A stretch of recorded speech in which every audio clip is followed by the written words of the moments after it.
Now the next one we're going to do is S for seaplane. I'll pull back here. You can see what's happening there. Take off from Easter Island. Gordon Taylor, 1953. Did the first non-stop crossing between Australia and Valparaiso in Chile, which is the route that the modern jetliners would fly today, over Easter Island, landing in a very hazardous sea. What you notice from the rough, if I zoom right in here, what you notice from the rough is, see those different sheets of paper? These pieces of paper have been stuck over the top of one another. Sometimes with the rough, things don't go quite as you expect, or they're not quite right, so what you do is you add pieces. Same here with the sky. I needed a dark edge along the rock, so that's been stuck over the top of the sky. Catalina, PBY, very long distance flying boat. So, just concentrating on the rough here. I started with the island in the background. In this case here, what I've done is done the pieces separately this time. They're not in a box. There's the background of the island. I've had a look at photos of the headland.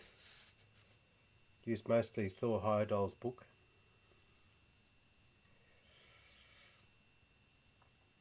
And what you can see is this cliff face. The mist is a bit too pronounced, but look, I could probably have to show you, like getting down low.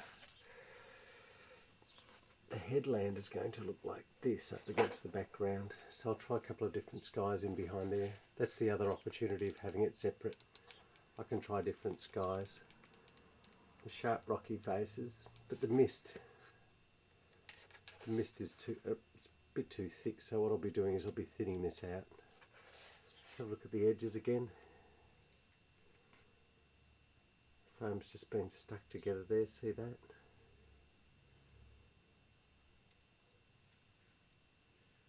Beautiful texture though, isn't it? Isn't it a wonderful texture? You can actually see the structure of the foam very clearly if you get up close.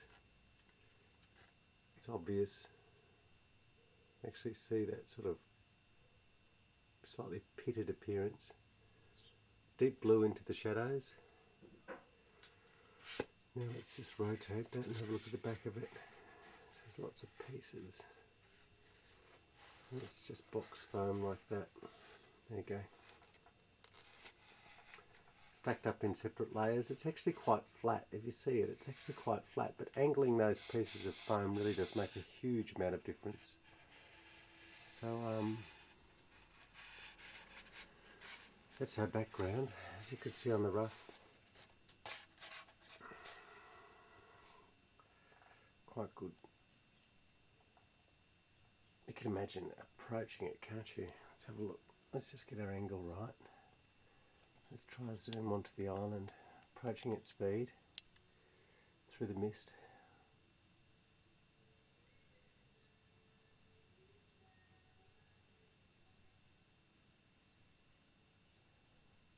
Yeah, it's lovely, really nice. So it could be any cliff, couldn't it? Quite coarse paint. I love it. Flying away. There's the old mountains in the background. So that's the background, like that. Down to the foreground, if you look at this steeply angled wave, it was a good opportunity to try out sea textures. So if I just slide in the piece,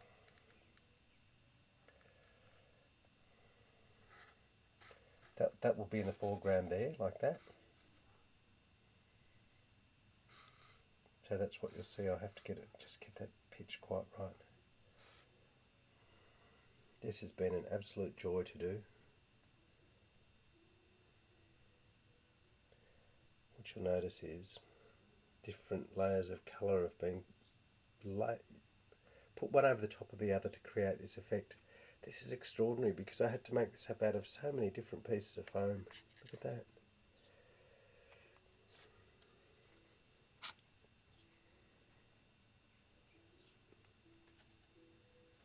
Now if you see the two things together, you start to get an idea of what's happening. Now imagine that this is the crashing sea. Well, it is, in a way.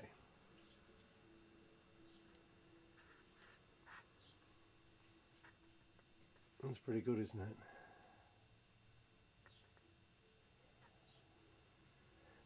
If you just saw that, sort of like, whoa. So, that's that. Have a look at the back of it. See the various layers of colour. The lace-like pieces of fractured foam. Okay, let's have a look at the main pieces I'm working. The wave was my test piece. Now I'm going on to the main part of the structure. There's the foam. It looks, gee, it looks like snake skin, doesn't it? Incredible stuff to make a snake with. Now if I just pull back and up, you can see how the waves start. Cut the waves into the different shapes.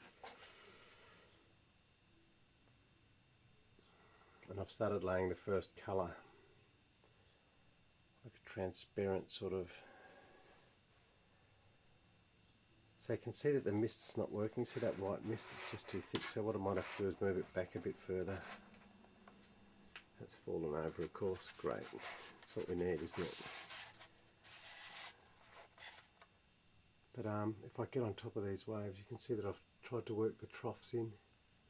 But I start by washing that very light colour and it ends up like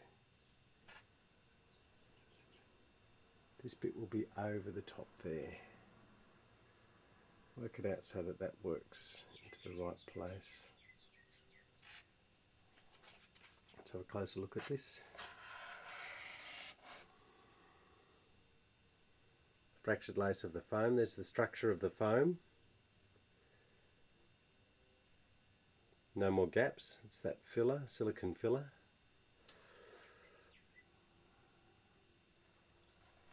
And then you get a bank of waves like that.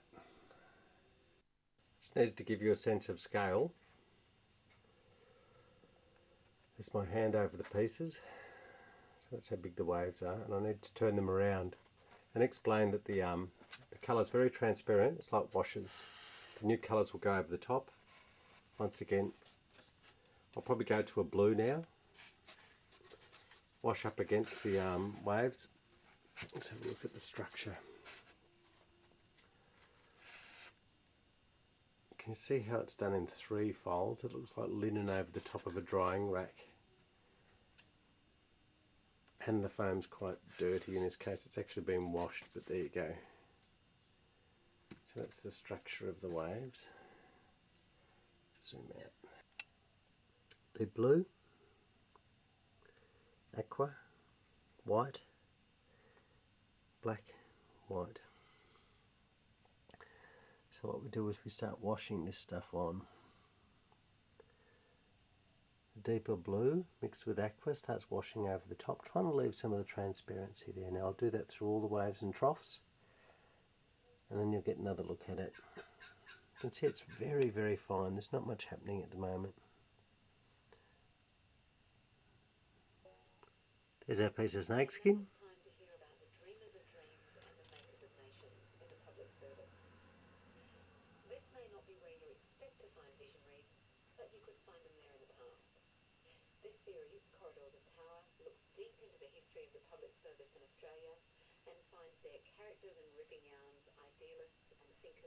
Kind of nice, isn't it? There you go. The different colours put on. Still wet, the paint's still wet, so if I get in there.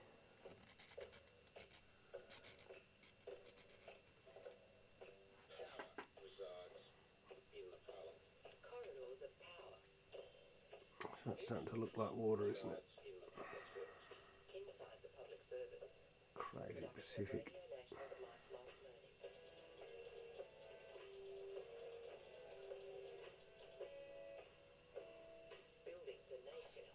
There you go. Let's have an overhead at it.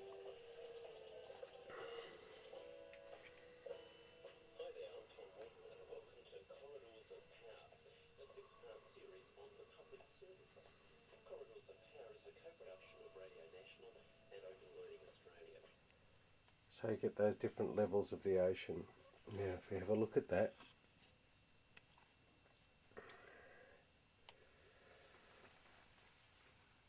you can see that that piece has been added in on the top there. Let's just have a look at it.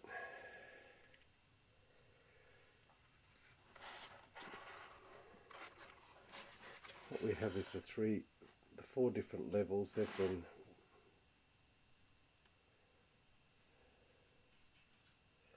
attached like that, separate level. Particularly like the way this ocean's working. Oh, it's a bit too much flare, isn't it? You can kind of see that. This is exciting. We've got the Catalina. So what I've been doing is, since I've been doing the seascape, I've started carving the Catalina. Now, if I hold it here, you'll be able to see the construction. Look at this. Pieces of balsa wood glued together, roughly carved. There you go.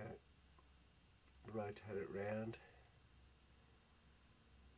Especially that wing joint's very interesting to see. Look at that wing joint, it's as ugly as hell. Catalina's a high wing monoplane. Probably another one of my favourite planes.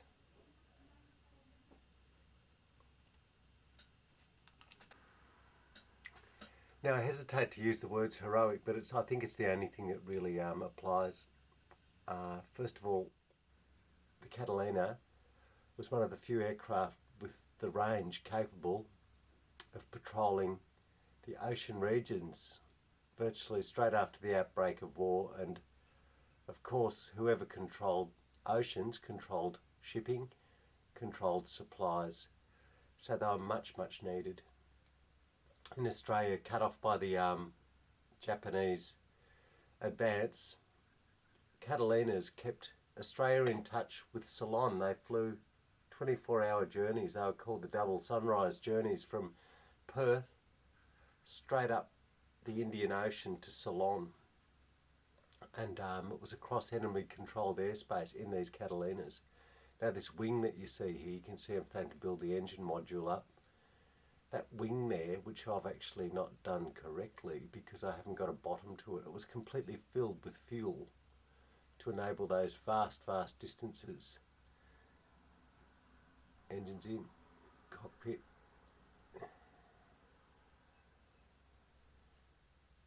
And there she is, and this is the cat. I can't figure this out. And this is going to be this cat. Drop the wingtip. There you go. There she is. Tail off the back. Probably got the tail a bit too long at this stage. But it was based on that drawing. Now if I flip that over again, you can see the construction. It's been balsa wood that's just been heavily undercoated and sanded. The other side you'll never see, so I'm going to leave it exactly like that.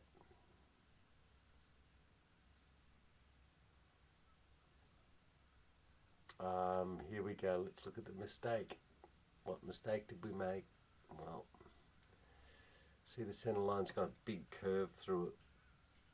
It curves like a banana, but it doesn't matter because the angle that we'll be looking at it from is quite good. Very proud of this. And with the wing, we'll be looking at it like that. So it's starting to get there. Okay, so there's the cat. Going on to the engine now. What I want to do is just figure out the height of the got to make sure it's the same as the other one, so what I'll do is take that height off there. I'm using this horrible blue texture because I can see it everywhere. The only trouble is it's not coming off, and I'm sanding and painting.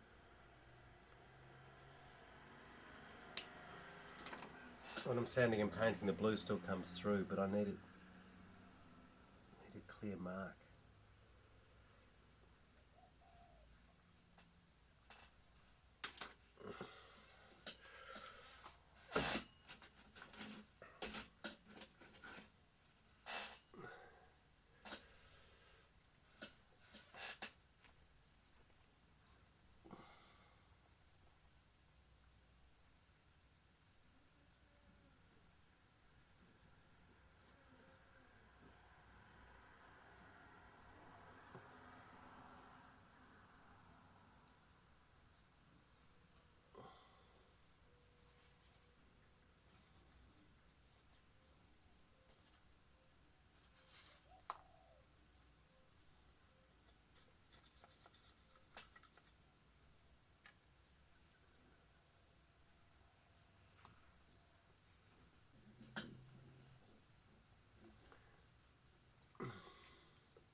The old dreaded super glue. Watch your fingers. Oh.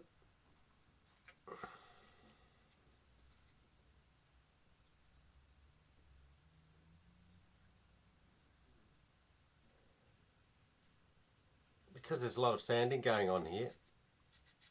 Oh, there's a lot of sanding going on those pieces. What I've had to do is I've had to make sanding blocks. A piece of sandpaper has been stuck with hot glue.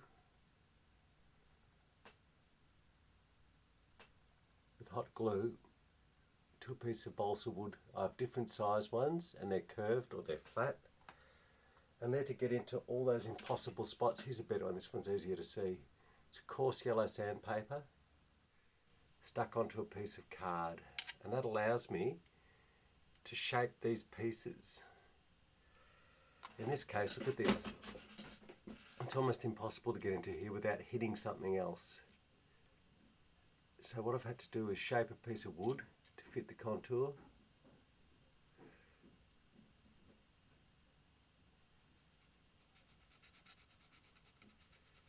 And what you can see is the filler. See, there's the wood, but lots and lots of filler.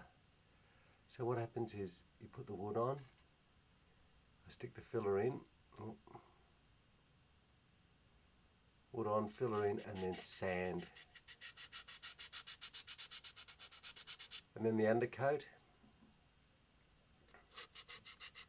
But once again, I'll only do the side that you see. So this side, back towards the wood. So this side has been extensively sanded and filled. Even the tailplane, you can see here, I've got a couple of spots of filler here, because this is the bit I'm working on. Sand with the grain. Try and get that as flat and as smooth as possible. Sand, sand, sand. Different grades of sandpaper, very smooth, very rough. Start with the rough, move to the smooth, otherwise it scratches the surface too.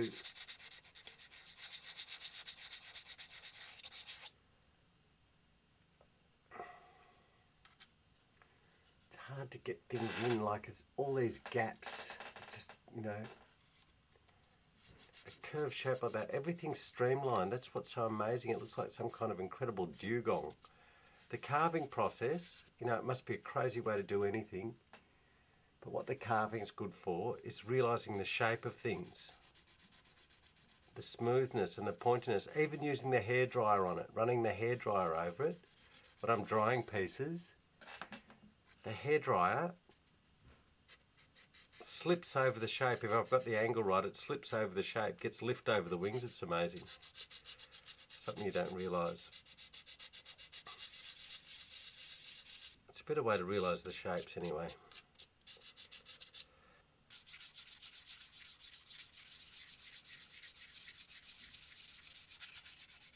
So the idea is sand it like crazy, sand, sand, sand, and then paint it and sand it like crazy.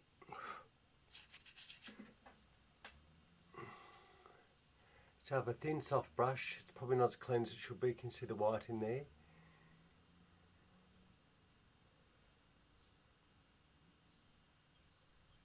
A long haired brush, very soft. I've got the undercoat. It's been watered down. Probably see it just sort of, it's very fluid. I can't have it lumpy because it just makes streaks. So I get a good brush load of undercoat. And there you go, full on. Just give it heaps, as much as you can. The only trouble is, if it's too thin, it makes the wood swell. And I can see the fibre come up. Yeah, see, that's too thin.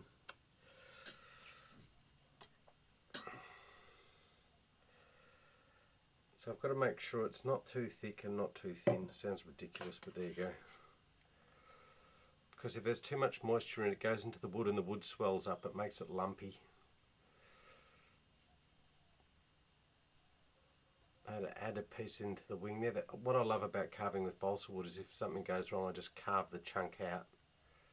Yeah, see that fibrous look? See that texture? See if I can pick it up. See that texture? Hairy? There's too much moisture in it. getting a bit hairy. You can see it especially on the engine here. It's lovely because everything eventually, before I start the final paint, everything is white because it's been undercoated so many times to form a smooth surface. It all becomes white in the end before it gets its final identity. So it starts as wood and plastic. Lots of white filler too. I'm not going to paint the bottom of the wings, I'm going to leave them. It's not necessary, you won't see them. I'm going to leave those gaps under there. I'm just going to make sure there's enough paint on the engines. Probably see the blue texture coming through. Whoops. Not nice, not pretty. Okay, good. Makes it more plasticky. This is filler. It has a lot of plastic. Oh, not filler. This undercoat has quite a lot of plastic in it.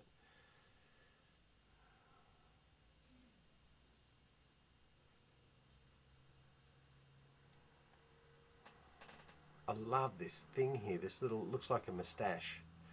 It's not a moustache, it's a splash guard. Imagine a pilot's landing on the ocean like that. Tail up, come on, tail up. And that splash guard there, when it hit the water, it had stopped the spray coming up to the cockpit. So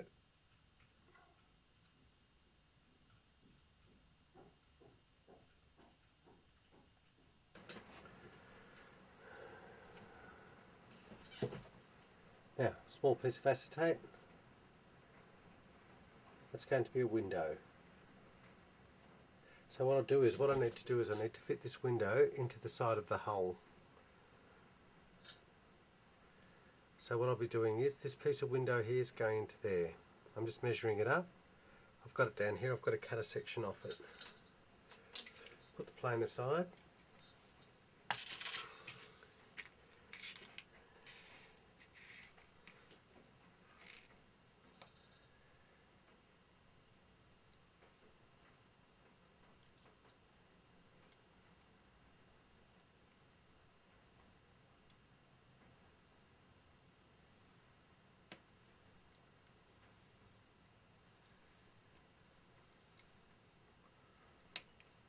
Uh-oh, just lost it. Shot it off. Now I've got a piece of cabin here. Probably can't see it because it's too small. On the end of there is that cabin. Yeah, it's stupid, isn't it? Anyway, that window's got a curve on it. That has to go into the hull position. Good. Okay, fit it in with glue. I've moved something. I had glue here. So what I do is I get some PVA glue. PVA wood glue. Dip it in. Very sophisticated this. What you do is you just stick the great big gluey brush on the there you go, PVA.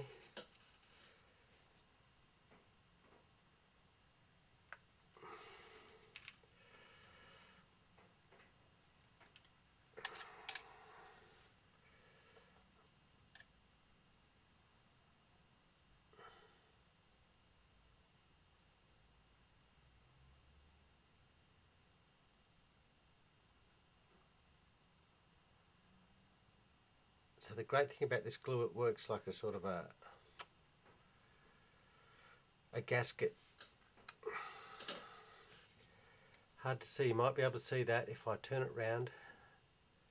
Might be able to see the major reflection.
a plane? It's a plane going overhead.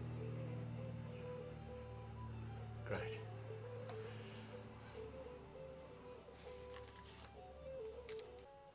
What a mess. Look at all this stuff. But while you were away, while I was away, what I've done is I've made one of the wing floats. Piece of plastic acetate, that see-through stuff from packaging. Let me show you the whole piece. That's my undercoat. I use lots and lots of undercoat because it gives that plasticky feel. So it's a bit of that sort of cut out with a scalpel. It's got a scratch notch in the top so that I know where the front is. See,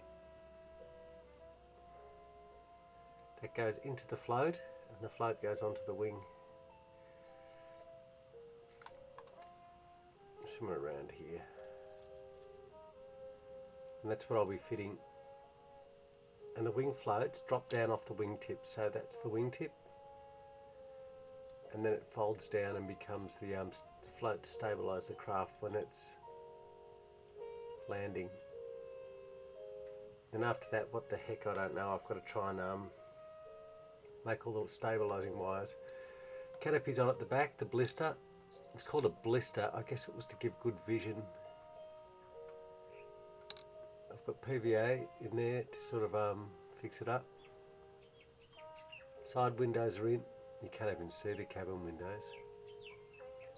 I think I'm spending too much time on things. I know I'm spending too much time on things, but it's gorgeous. It's so crooked and ugly from that side. Cut the two struts on this side. They've been painted and they're going to be... the two struts on that side, they're painted and they're ready for installation. About here. But I won't put those in until I've actually painted the hull because I need to get right into that edge there. The other ones I've put in because I need to see where they ended up. Intakes under the engines were done with matches. I love those. They've worked out well. See all the wood grain? I'm hoping you won't see that eventually. See the wood grain there? Just about ready to paint, I'd say. I have to do the blister, do the stuff on the blister. Do the wing float. I could pop the wing float on, I guess. Just have to measure to where it's going to go.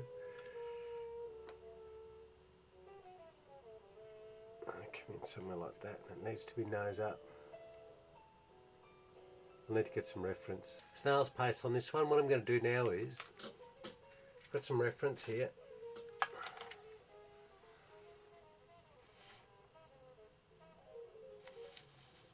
What I'm going to try and do is, there's a small trim piece here. I guess it's to work out the splash stuff, to make sure that the spray goes back evenly. What I'm going to do is, I'm going to draw in a line along the float line, put that in. Don't know how this is going to work. Goes back to, I guess, halfway along the float, so about there. So what I'll do is I'll cut it in with a Stanley knife.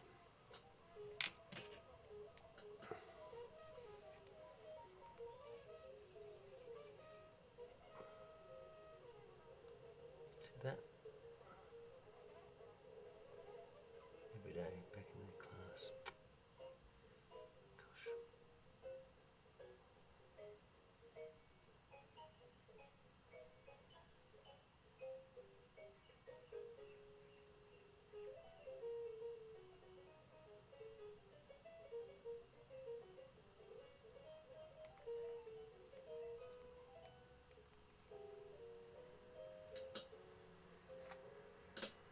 Float.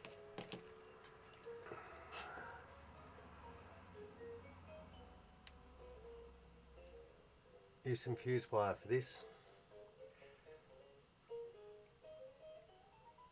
Try and straighten it out, it's got a few bends in it.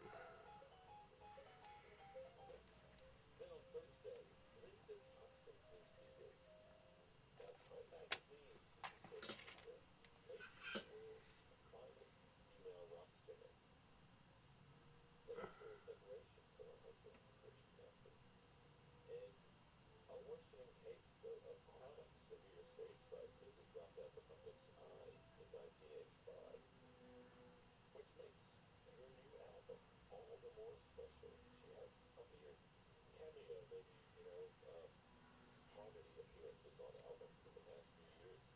But nothing like this. The Rodney family, with their album called Best of the Night, that airs when you look at with the concert on some track that was very tasty. A fine album next on Thursday on the planet. And Geraldine will be in next on Friday with the Irish American stars, very eloquent elderly George. That'll be me. Thanks for joining me for this edition of the show. Thanks to Ben Spencer for programming it. And we hope to see you soon. Stay tuned for Radio National. Some good stuff coming up.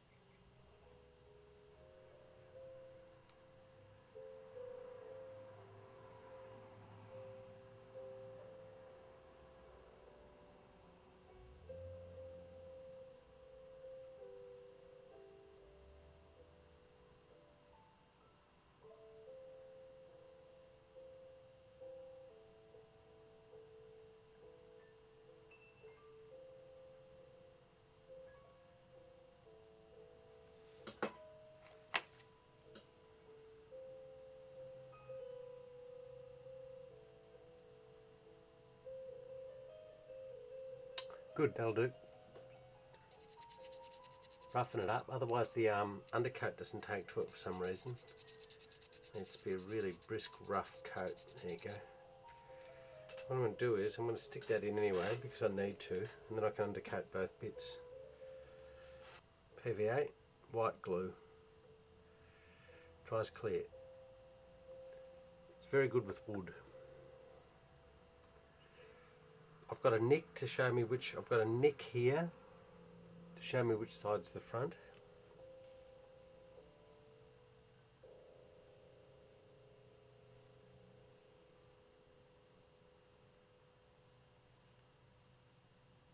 Can't begin to tell you some of the things you think when you're working.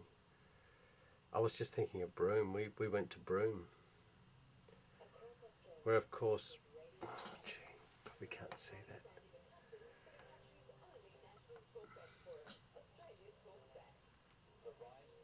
We went to Broome a couple of years ago, and it's a restaurant called the Catalina, which is easy enough to imagine where that came from. It came from the Catalina flying boats that used to berth there. But they were making it into an apartment complex, of course. They're calling it the Catalinas because they got rid of the Catalinas to put in apartments.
This is so hard.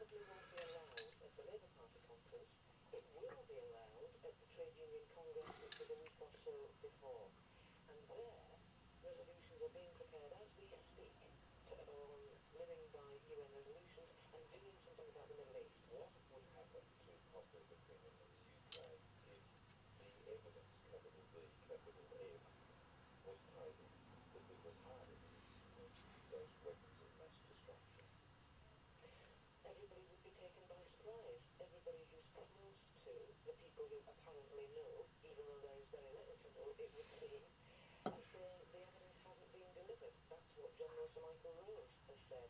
The evidence is not yet there. So that was the greatest state in the last election.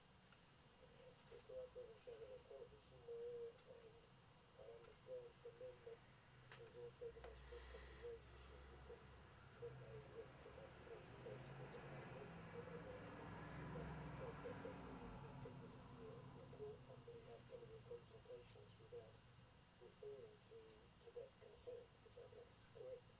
And so we have to be able to do two things at once. One is focus on the issue of the reform of the Labour Party and develop alternative policies for it.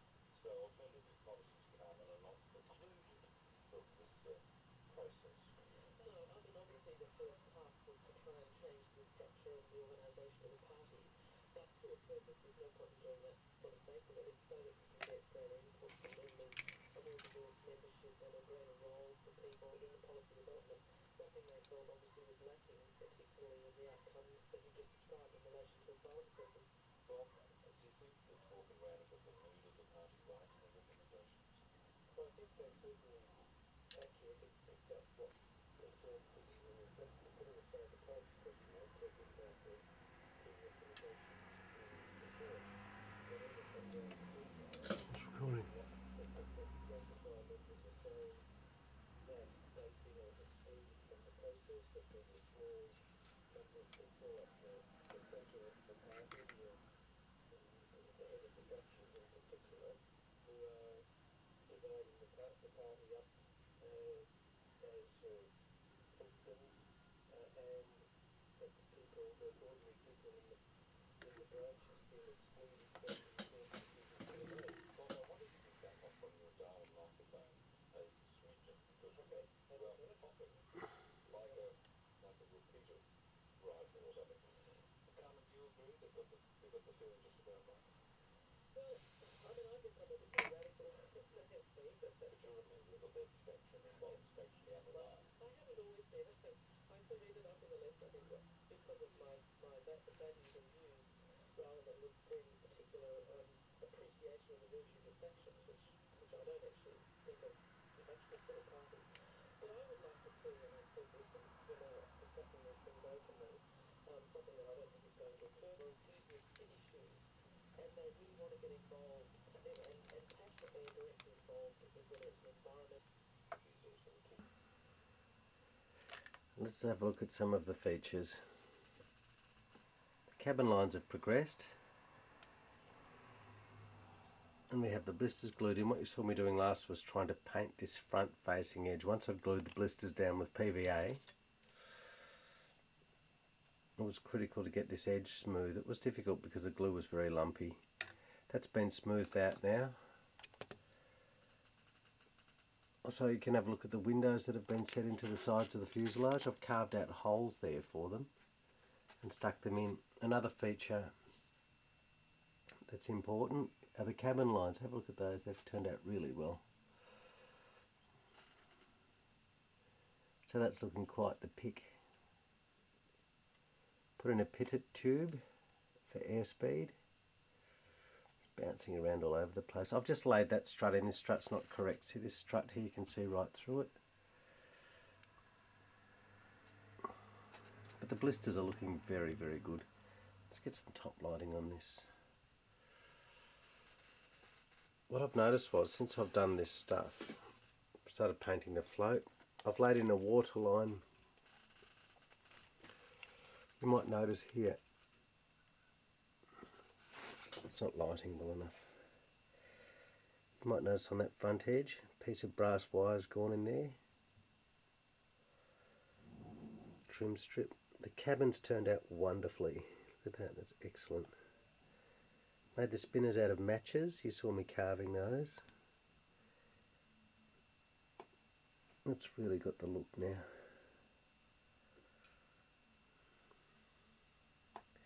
Cabin lines were a bit of a event because I couldn't quite get them right at first, but now that they've painted in, they don't look too hot, but you won't see that view, but it's really starting to look the part.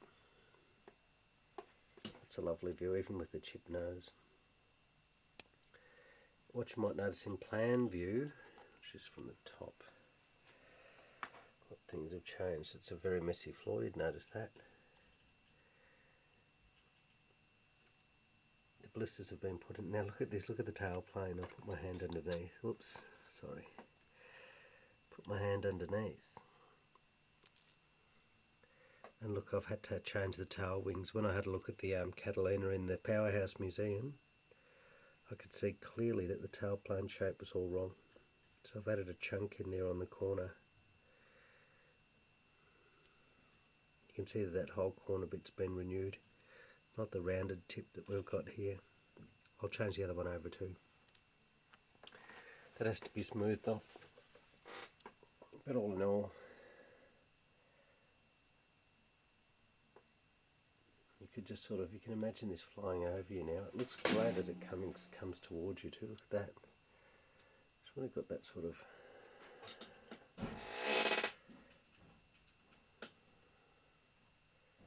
dramatic aspect.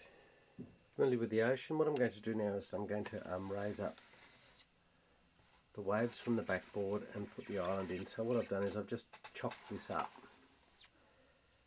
Piece of wood at the moment, and what I'm going to do is I'm going to start sticking the pieces under. So slowly we'll start building up this edge. I'll get the new pieces in.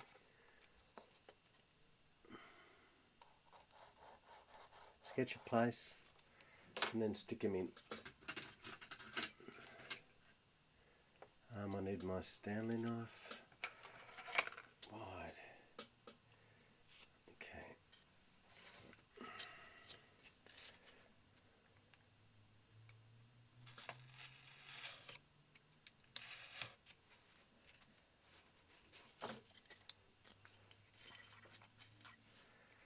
Okay. Slip that back. Get the hot glue gun. Fit it in. Try it out.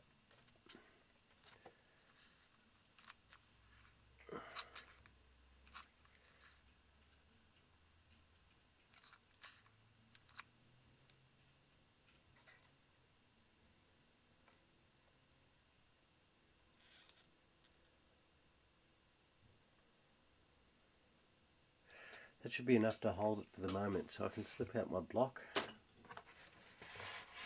spin it round, and add another couple under there.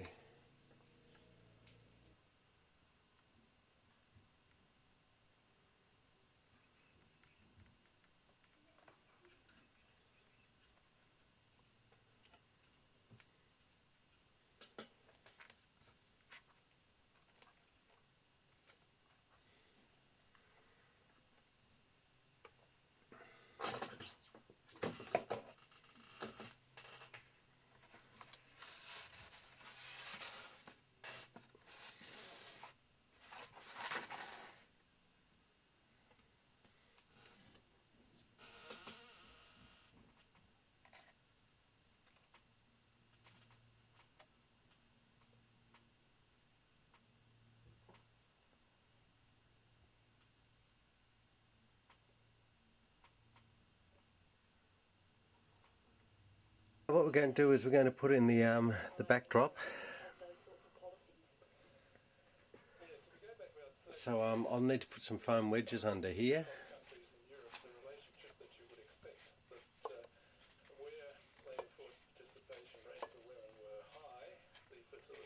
Around there.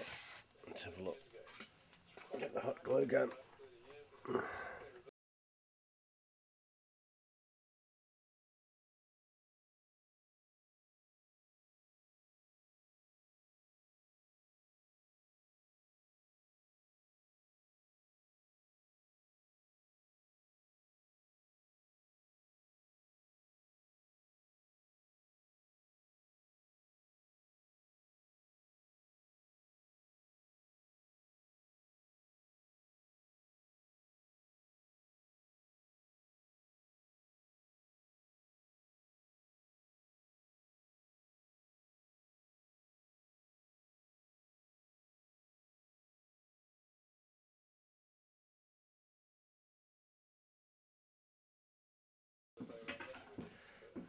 So what we'll do is we'll just put these, I'll just tack glue the background onto the base just to have a look, because it's a bit tricky to know exactly what the correct height is. I'd like it to lean over a bit. I'll just hold that because that's quite...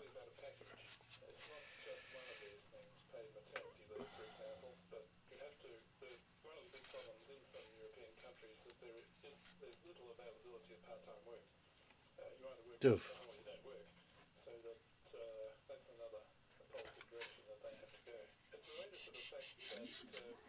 What?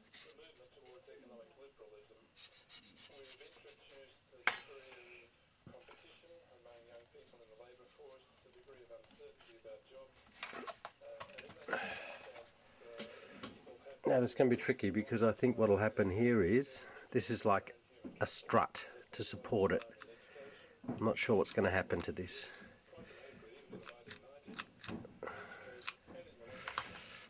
Got the glue down.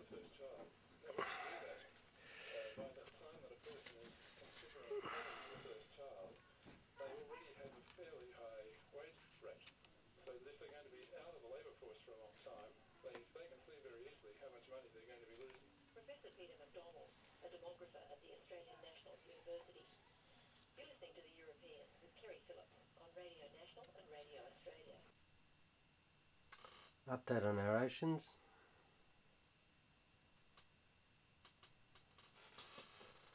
I've secured it to land and I've put it on the baseboard as you saw before.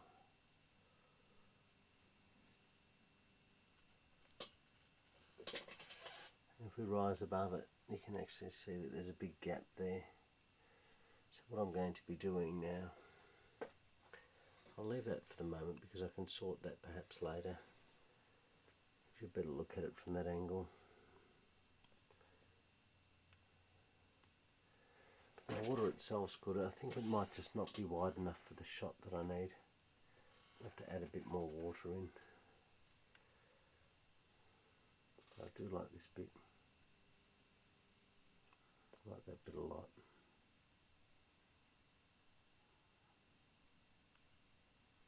Okay. Bit of unexpected luck will probably allow me to finish the Catalina now because the Powerhouse Museum in Sydney sent me 2 photos of the frigate bird from their collection, postcard collection, and some wonderful photocopies. Look at that, that's the whole nose of the frigate bird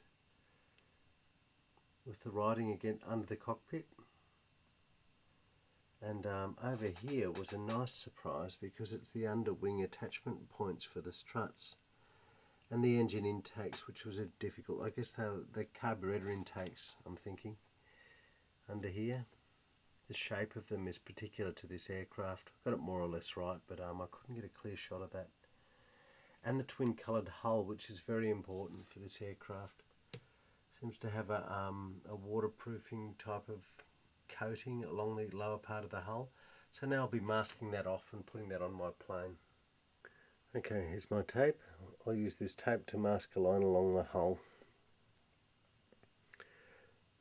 So what I do is I follow the line. I have a pencil mark where it starts. Oh, it's not going to go. Lucky I've got the back thing. Oh, it's going to pull the tape off. It's going to be ugly. It's too adhesive, it's too aggressive.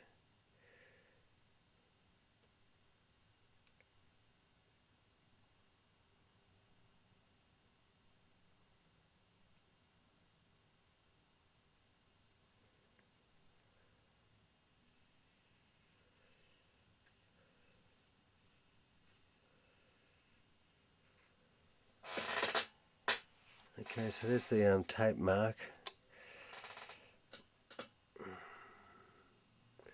Now what I'm hoping to do is that when I paint the silver in a minute,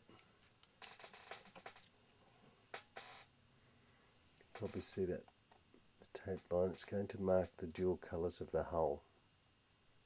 The only trouble is it's going to take a lot of the undercoat off. So what I'll do now is I'll mix up a grey silver and then I'll try it on the hull. We'll just try some paint on it here. on it now. Got a mixture of blue and it's pretty good. I can always get some paint over the top of that. It's a bit thick, that's all. Blast. Colour's nice though. Bit thick.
Okay, Catalina, update time. What we've got is...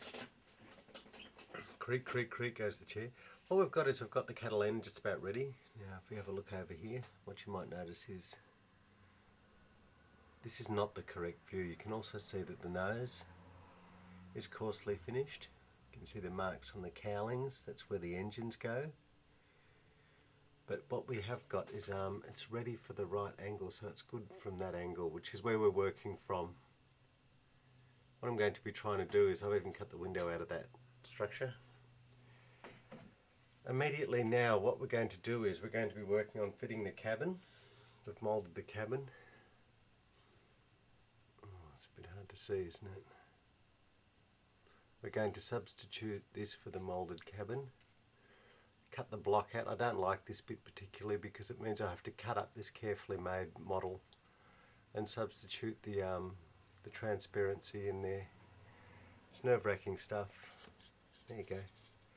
It's really nerve-wracking stuff. So I'll be cutting out that piece there. I have the lines on the inside, on the outside of the cabin. I'll repeat those. Put the black lines on the outside of the cabin. What I'll do is I'll put them on the inside now, and then I'll try and scrape off some of the black. So that's the moulded canopy that's going on there. The engine cowl has been cut and made. Small balsa wood piece like that. And that's going to go here. So on the engine area, the cowling will go on there, and it's got this propeller spinner already, which is quite nice. See that? Let's get that. Maybe a good way to show you would be to just pull that out. You can see where I've filled the other side. So, small piece of wire. It's hard to get that dead centre. I'll be working on that to get that centred. So there you go, there's the cowling. It's a bit crooked if you look at it like that. So this will be fastened here on the opposite side here. I've mated that up so that it fits properly. And then I'll be doing the inlet scoops, probably for the carburetor and the oil filter. No radiators because the engines are air cooled, so it's kind of getting there. I've marked that wheel out. It's not because it's going to have a wheel there, it's because there's probably a blanking panel over the top of it, so what I'll do is I might just put a bit of tape over the top and then paint over the top of it, like a reinforcement section. So, that's our cat. And what I like about this is with this stick on the back, I can alter the attitude of it. This is what they used to use when they were training fighter pilots. They used to have two of these things on sticks, and they could show the various changes in the attitude of the aircraft. So it's got quite a good look. I've been out to see the RAAF Catalina at Point Cook. Good reference point. And I've got a lot of details from that. So that's what we'll be doing now. We'll be doing these things here. So I might just move the camera. I've also marked where the front turret's going to go. There's a circular section here. That's where the front turret's going in, and I'll mould that in a minute and show you what's going to happen. I might just check the cabin detail because the canopy is going to be substituted. I'll keep the camera on and I'll cut out this section and I'll show you how that comes out. I might do this, mould this piece too to show you how that goes, because I've got the dimensions. I'm using a circle template, which is a fantastic thing. Circle template has helped me with all these things. Look at this, it's helped me determine what size the cowlings are, so I can get good curves there by tracing them off. I've worked out the gun turret size. So see how look. Well, it's not a turret anymore, it's an observation point on this Catalina because it was the exploration one. So I've worked out the size of that front Well, it's not very clear, is it? Yeah, I've marked that down, and that's what I'll be doing now. I'll be carving that section. Okay, we'll measure off the turret size. Then we'll transfer it over to here. It's not big enough. Wouldn't you know it? But it is there.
Zoom. Zoom.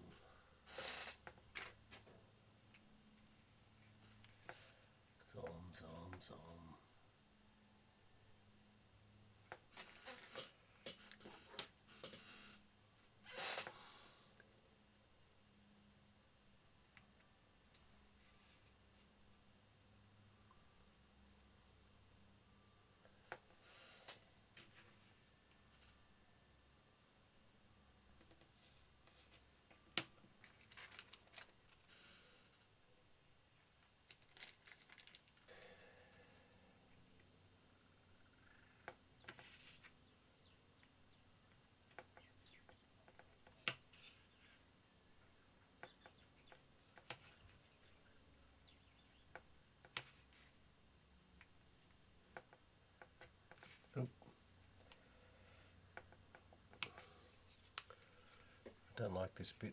I'm cutting out something to mould a cockpit with, but the cardboard's very, very thick.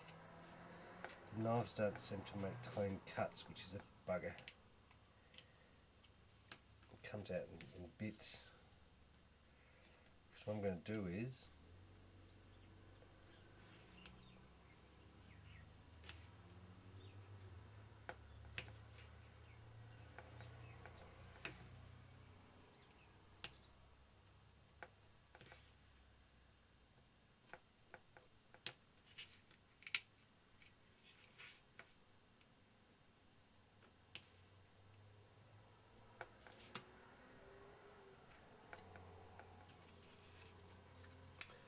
so the idea now is I've cut that hole.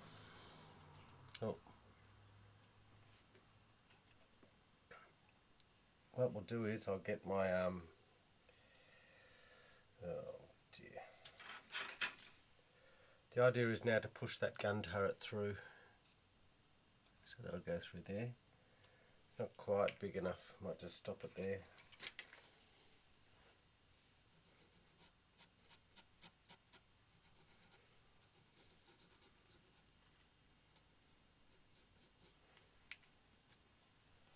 Sandpaper on a piece of balsa wood.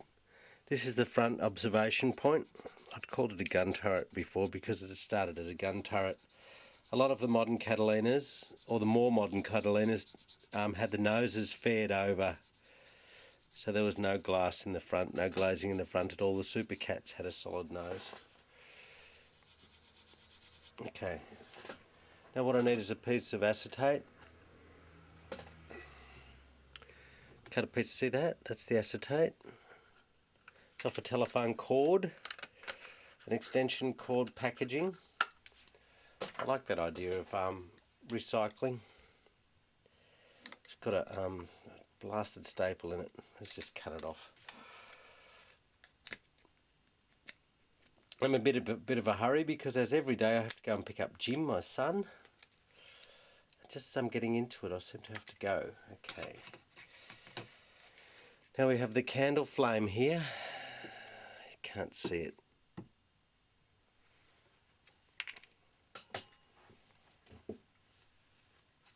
Now, I've got the cardboard base, see? Acetate goes in between. It's sealed off with another piece. You can see through it. The acetate sandwiched in between. I slowly warm the acetate over the candle flame. Can you see the candle flame? You can't see the candle flame. Great. Well, the candle flame's there. And I'm heating up the acetate by flicking it back and forth so it doesn't get a hot spot and burn a hole in it. And then I push it over the buck. Oh, you didn't see it. Oh, shame. Got the angle wrong. Try it again.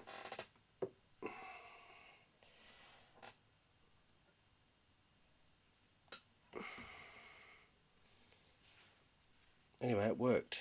I've got a great little canopy there. There you go. See? Let's get that angle. Let's change that angle so you can see it.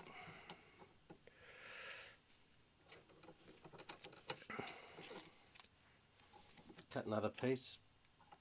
Got a couple of them here. Let's see if I can get a big one.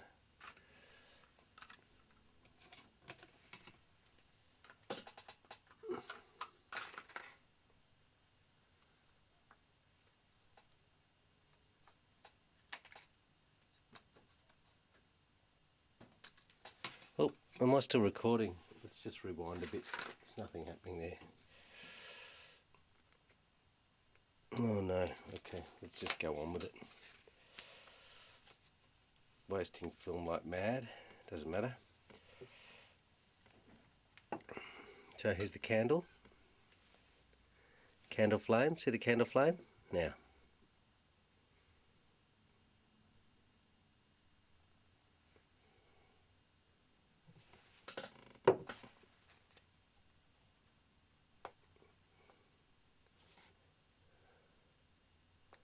Now watch. And there's my gun turret. Now what I'll do is, I'll cut a hole in the snout and that'll substitute. Now what I'll do is, the snout of the Catalina is there. I'm going to cut that circular section out and then substitute the gun turret in there. It's going to be a bit of a trick.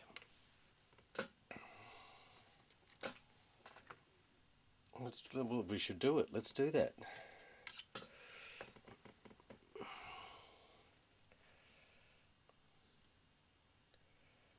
Yep, well, that's what we'll do. Let's do that.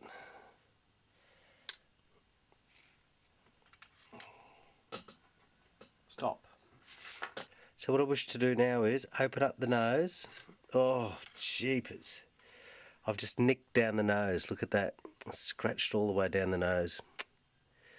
Made a deep cut there. Anyway, I can fill that with filler. It's not too bad. So what I'll try and do now is, you can't see this, of course.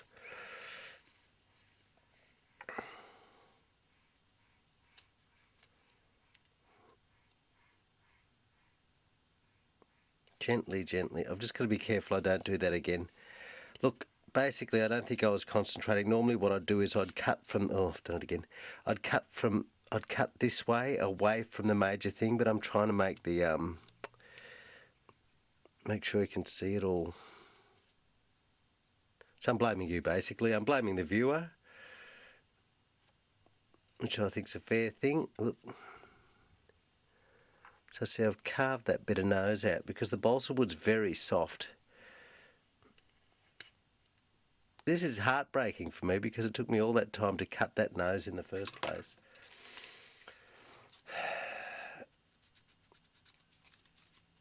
It's very difficult to do because it's the only way I can get things to match up is actually complete those sections. Now what I'm going to try and do is cut the turret out. There's going to be something else.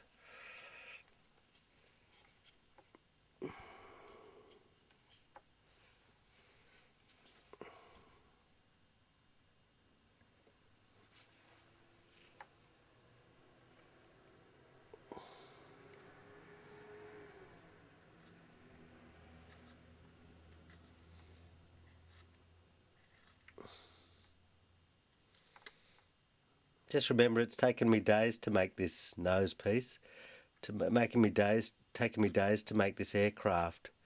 Cutting into it is not easy, let me tell you.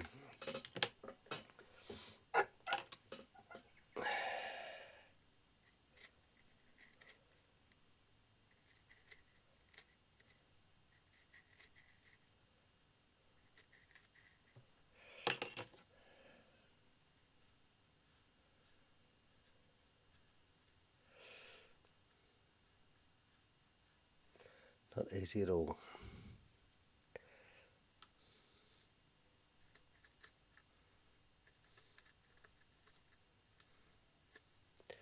But when I say not easy, it's not that the wood's hard. It's actually a lot easier than I thought it would be, which is a blessing. Now comes the difficult part, is trying to work out how much. See, now this is the nose angle that we want. And we'll be looking at that gun turret. I keep saying gun turret, whereas it's not a gun turret. And that's where it's going to be inserted. See how I'm cutting away there? I'm hoping I can get all the way down there. Might be a good time to change the scalpel blade.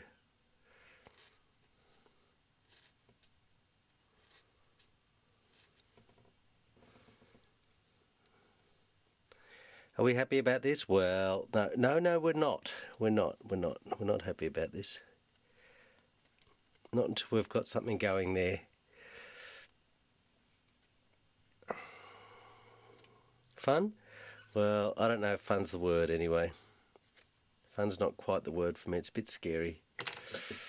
But I can get the profile on this nose section a bit better now. I can just sand it off.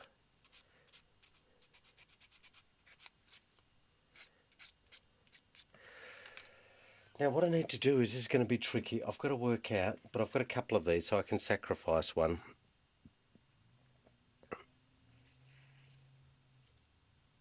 So we're going to work this out now. I can sacrifice one. I've got a burnt one here. See, this one didn't work out very well. It has a big burn mark on the top. We'll go for that one because that'll give me a good pattern shape.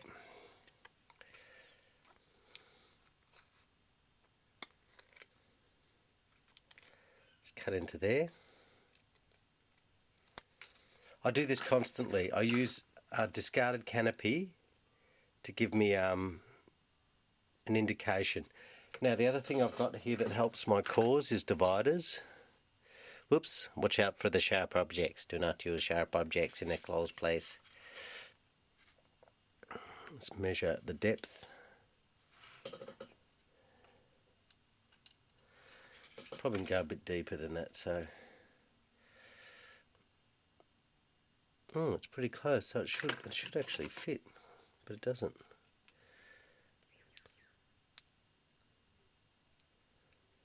You probably can't see this. This is really hard because look, there's no support on it, so cutting with a knife does not work. Scissors has to be it has to be with scissors. But I can't get in there for the curve. I need nail scissors. And it's too big, obviously, so I'm going to have to cut that open a bit more.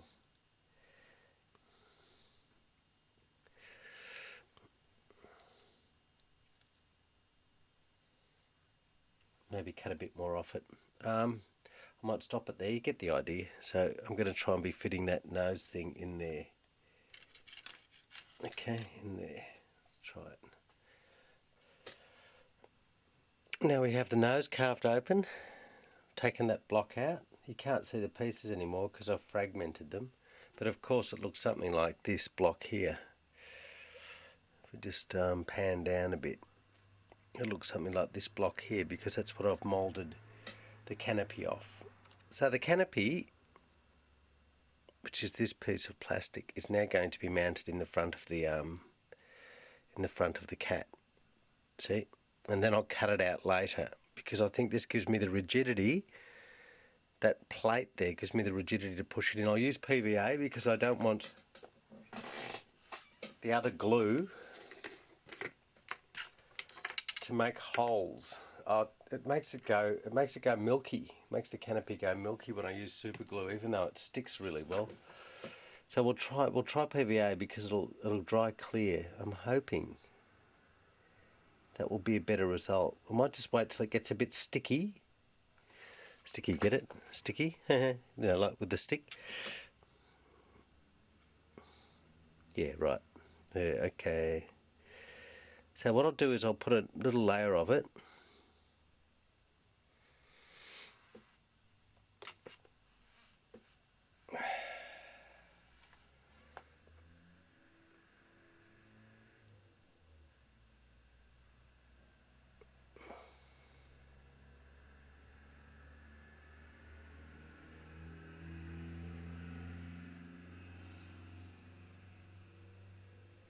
So what we'll do is I'll be sticking it in trying to use the PVA.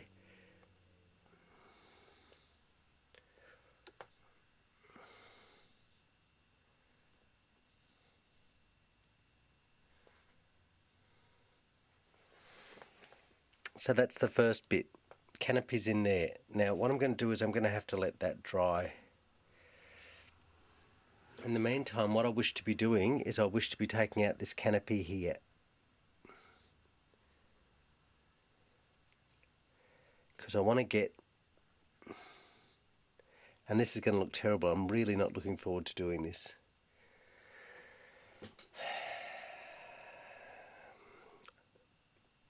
This is one of those unfortunate phases, you know you have to do it, but you're just so reluctant because it looks nice. It works well, it looks good. So I don't want to do it. So I'm cutting around the block to take the canopy out. I've measured the acetate. Can you see that? It's not in the middle of the shot, is it? Let's get it up again.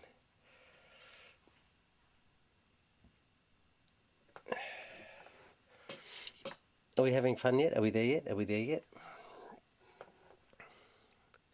So use the scalpel to take out that bit. It's ugly, man. It's ugly. This bit's ugly. Okay, it's just about to go. Change scalpels. I'll use the curved blade scalpel. I think it might be able to get into that recess better. I've got to make sure I don't cut the side of the canopy or my hand. Now, see that? Here's one we prepared earlier. Ding! Now what I have to try and do is get this. It looks horrible, doesn't it? Look, I've just carved a great big chunk out of it. It's that wonderful little canopy, but it's been carved out. It always distresses me, those changes. I don't know. I never find it easy. Now this guy's got to go in there. Oh, see, it's already a bit wrong. Now this is going to be hard because I have to settle the cabin so that it levels out. I don't know what it's going to do to level it out. It needs to be settled.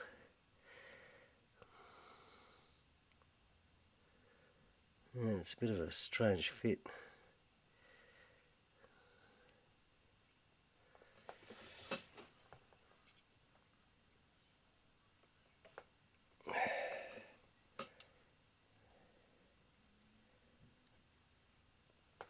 I've overcut it a bit. Look.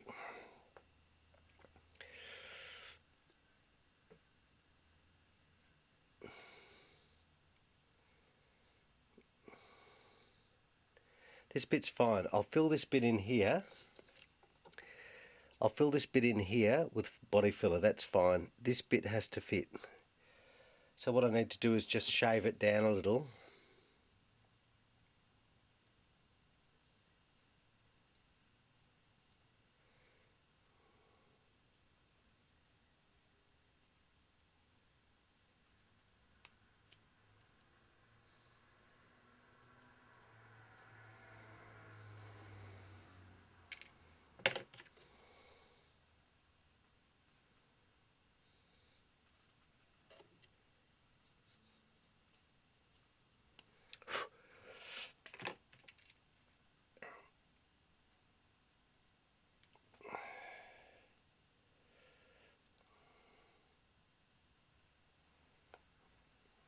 We can look at it like that when it's flying, so you don't see much anyway, I don't think.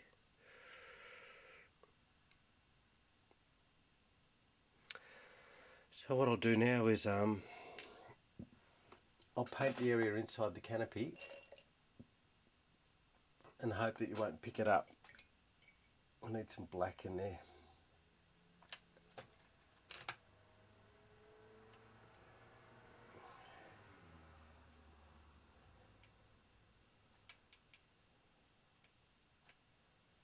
Zinc chromate.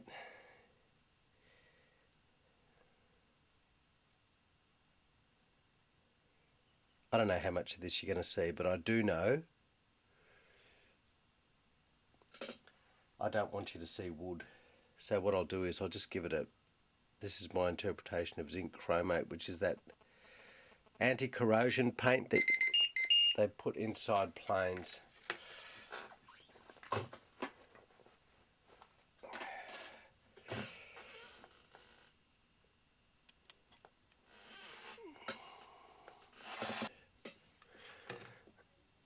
So we'll settle that cockpit in and try and get it to sit down. Don't know if it'll go or not.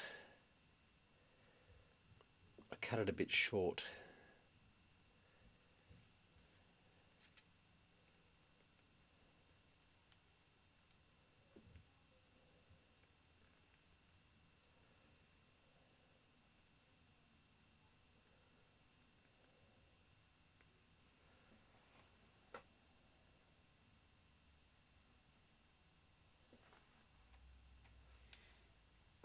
Sort that out. I don't know how I'm going to fill it. I hope it's going to be easy.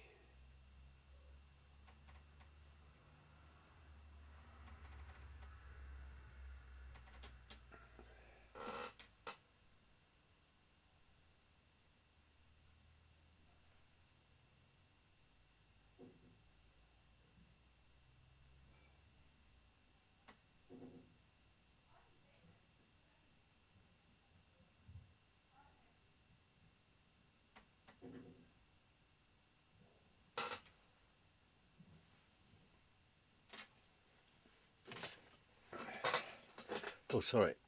Yeah. Might have to put a new blade in the scalpel now. What I'm going to try and do is I'm going to try and cut that. See, look, this piece here, I left it there so it would be strong enough to push into there, because when I cut that free, it's actually quite thin. But it's getting there. The black's not right, but that doesn't matter. The black will work out. So I'll push this down. It's going to take some work because those canopies are a difficult thing, but it's kind of there. There's a big gap back here, big gap here. But what I'll do is I'll tape over here. Actually, I might be able to do that now. Probably take this stuff off. So I can't clamp this, can I? Because it's like, you know, you can't put too much pressure on it. But I can clamp it down like that. So I'll put some tape on that, clamp it down. I'll put a new blade in the scalpel and I'll cut that front bit off.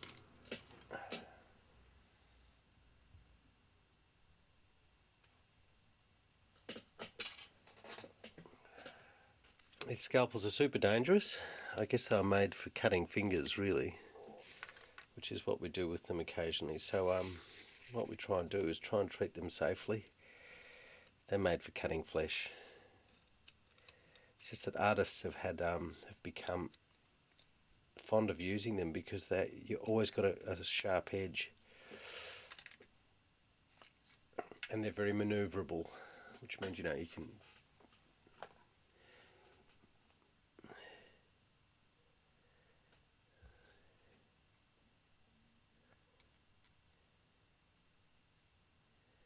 See, here's the case, just too close to the fingers there. I'm trying to get a good angle for the camera, but really I'm too close to my fingers. I might have to just I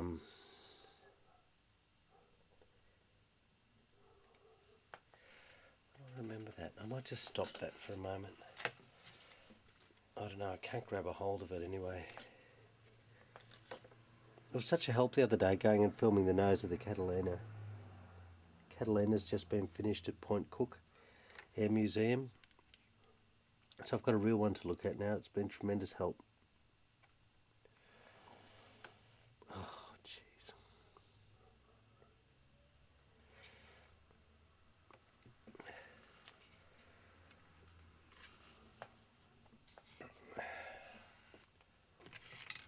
Now, here comes the ugly bit. Lots of body filler. Here we go. Thick filler. It's like toothpaste. What I have to do is restore the cowl line, or restore the body line here. There's a big gap there. I'm happy to go with that because it's better to have the gap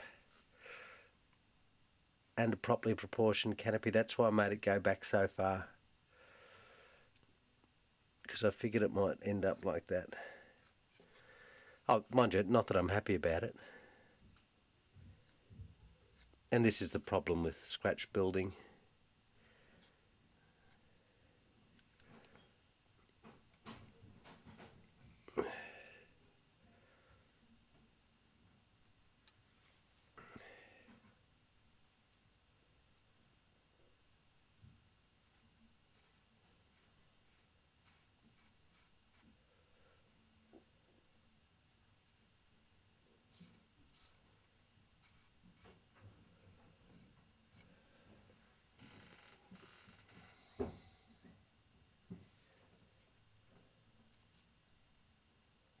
What?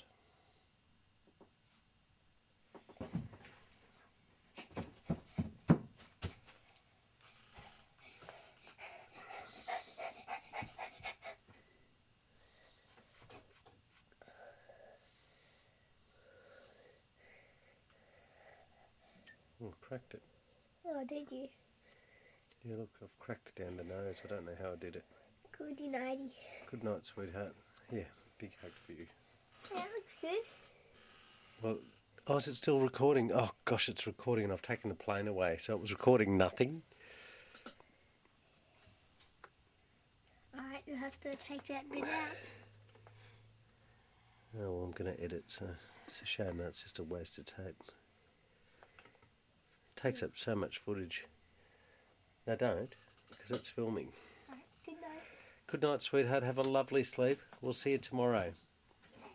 Look forward to it. We've fitted the canopies and we've sanded away that joining area. And it's starting to look like a plane, isn't it? So it's starting to get that look. I love that stuff off the canopy. The turret, can you see the slump in the turret? I hadn't realised that was there, but I'm not going to worry about it because from the angle I don't think you'll see it. My next task now is to make sure I've got this back bit done. I'll put the blisters in. So what I'll be doing is I'll be measuring this rear area. Whoa. Measuring this rear area and fitting the blisters. See how I've got it formed like that? That'll be going into there, because that's what the cat's got. So I've marked out the height of the blister by using the reference I had, because I'd filmed the Catalina blisters exactly for that reason. What I'll do is I'll cut into the sheet. Let's move the camera to my comfortable hand position.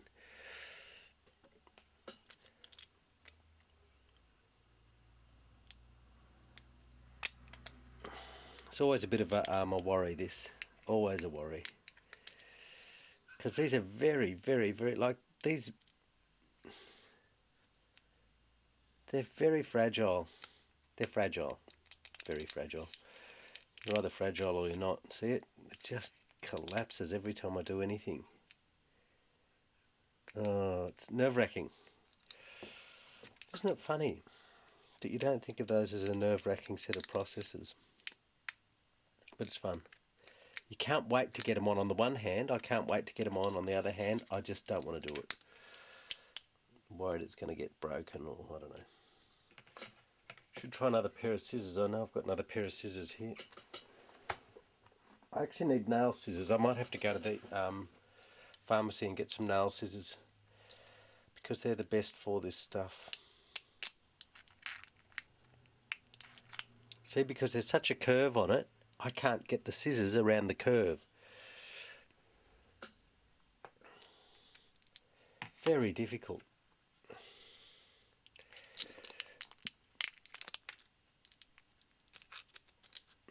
Try cutting it the other way.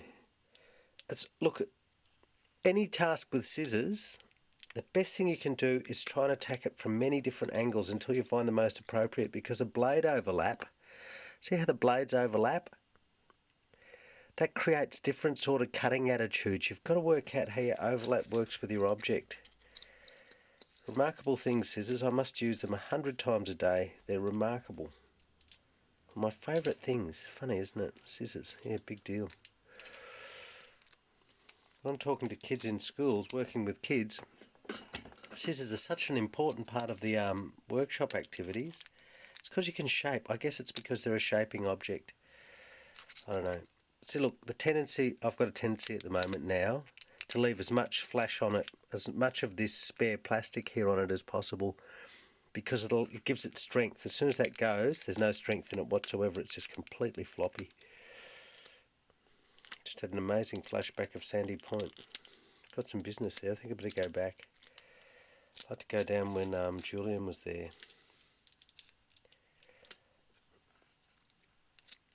Go and see Alan. Geez, I owe Alan. Boy, oh boy. Phone call would do.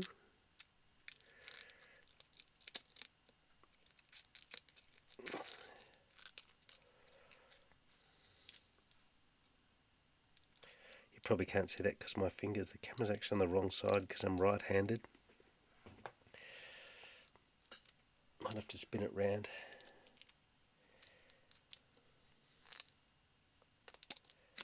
So it's a bit hair-raising. No room for mistakes. Look, it's got to be fun. That's the fun thing. Maybe there's a bit of a risk there. Not a death risk or anything, but it's that. I don't know.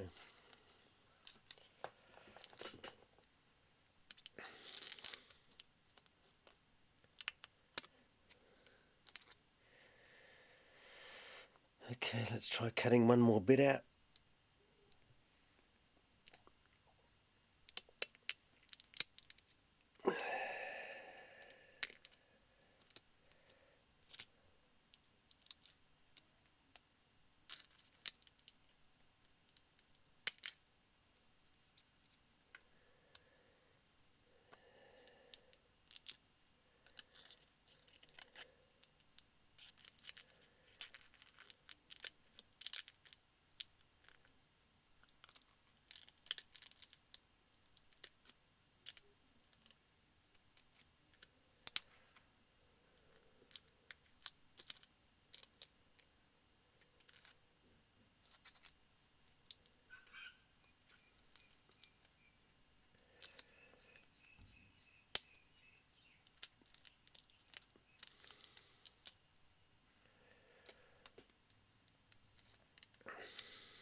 It's fiddly, isn't it? Anyway, look, I'll just...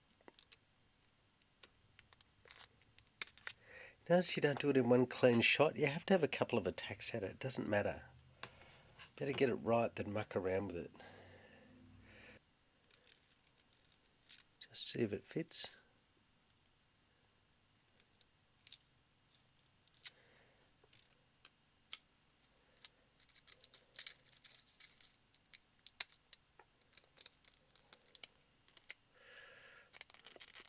What a mess.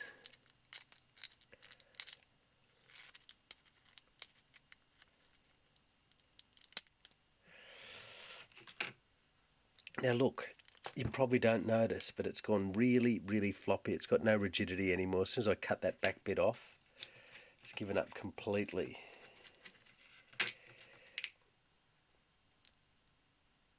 Got to cut it in from that way. It doesn't work the other way.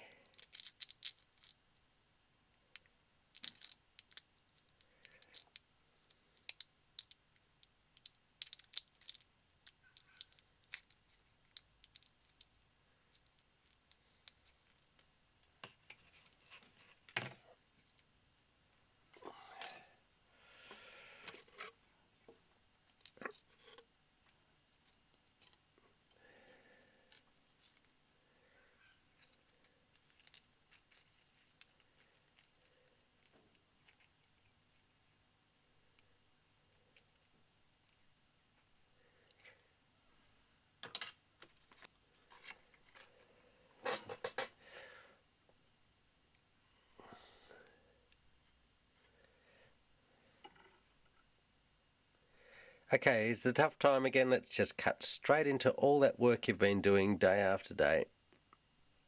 Cut a hole big enough to fit the blisters in. I don't like doing this. I've explained that to you before. I don't like doing it. I'll never like doing it. It's ghastly. Because what you're doing is you've fitted and shaped and made all this work, and now you're cutting a whopping great hole in it. And I don't know if the structure's strong enough to have a hole cut in it like this. You have to understand this about aircraft. They're not solid. They look solid, but they're just like tubes or bits of frame with aluminium stuck to them, riveted often. They're hollow. They're hollow. The people who design them do an incredible job at engineering enough strength in that structure. That's why when they sustain damage, like if something breaks or falls off, they're in great danger of falling apart because the whole structure is so, relatively light for what it has to do. Remarkable things, just remarkable. Just like fish. Fish have that wonderful light structure too. Aerodynamic light structure. Fish are remarkable things. More and more, every time I do one of these planes, I think of fish, the fish of the air, because that's what they are. Powerful, light, streamlined, beautifully coloured and shaped, just like fish. I think the reason we can kill fish easily is because they haven't got brown eyes. I think it's the only thing, but apart from that, they're the most superb thing. If you're on a reef, swimming, diving with fish, God, it's just, Jesus. Well, there you go. You caught what you shouldn't be doing. Look at that. Cut right into my finger. Not concentrating. There I am talking off talking about fish and not thinking about the knife. I have to go and get a Band-Aid. I can't tell you the last time I cut myself with a scalpel. It was years ago. But you can see the danger, can't you? I mean, I've got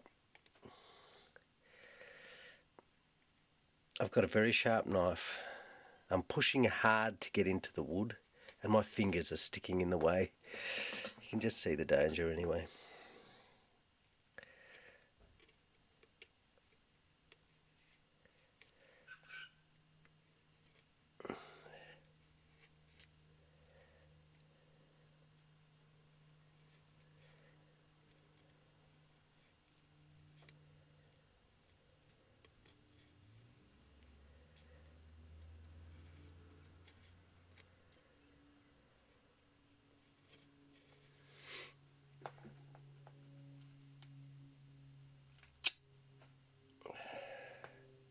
Chopping away there. That should do for the moment. Look, I've got a good hole there. That'll do fine. I'm going to carve that through in a minute. I can't see where I cut that section through before. That'll do. See?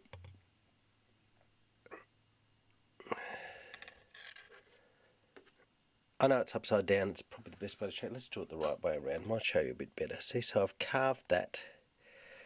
Now, I'll fit the blister on the other side, and then I'll carve that too. Good start. There's this.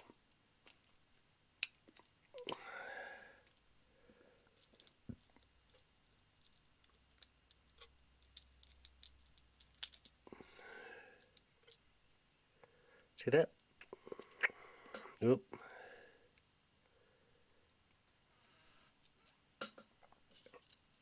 That should be enough, like, that's beautiful. That one's worked out admirably. Now I've got to do the other one, which is the one you're going to see. But it was an idea that discipline and manliness and self-control that high cause was integral to being a good player, but was also integral to taking sport seriously and presenting it seriously to the public who were, obsessed with sports of all kinds here in Australia. But when someone's needing to be led or were welcoming ways to justify that fascination. And that's part of the egalitarianism of Australian sport at that period too, I think. It interested me too, and as you say, there is no science to this in terms of what makes a good coach, but It's good the credit you played to the Smith brothers really determining some of the tactics of the game that are still in place today. And I guess that's the evolution of the game, isn't it? People who were smart enough to see there were different ways of doing things. Yeah, and also part enough to see, so smart enough to see that part of being a good coach was being willing to adapt. So, for example, Len Smith invents the flick pass. It gets, ruled out of order. He has to change. So it's not just that they could adapt or they could change, but they could adapt to changing circumstances, be it new rules, be it, as in Len Smith's case, working with a team of very small players and having to develop a kind of play that suited their skills, their capacities. And actually Len Smith is, of all the coaches dealt with here, I think the one that I was most fascinated by, because he's not one that has a large profile, and his coaching career was very short, but he's kind of the coach's coach. He's the one that other coaches refer to. And Barassi refers to him, doesn't he? Yeah, Barassi sort of says, the great things I knew I learned from Len from Len Smith, and certainly the running game and the handball. I mean, that was very much on Len Smith. So we don't know how much of Norm Smith's success was due to Len. Yeah. We have to assume that there was constant kind of crossover. Yeah. And of course, Len also had his famous points on confidence that were meant to have inspired everyone he shared them with, and they were part of and values of equality. Now, so I've got the hole out. Now what I have to do is I have to carve this stuff out. Look, see, I've just got to get the knife in there and try and flatten it out a bit. Not because it needs to be 100%, it's just because you can see in there now. So I've got to try and get a feeling of a flaw in there. It's a bit of a disaster. It's a mess. Anyway, I can't take out too much because the spine of the boat will collapse. But so, like I've got that, and then I've got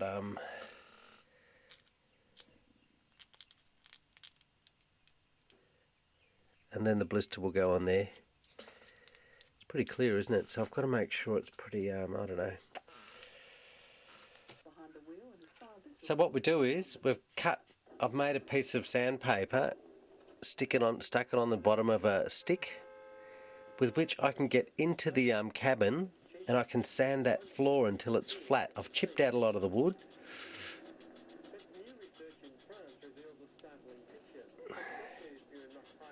See that?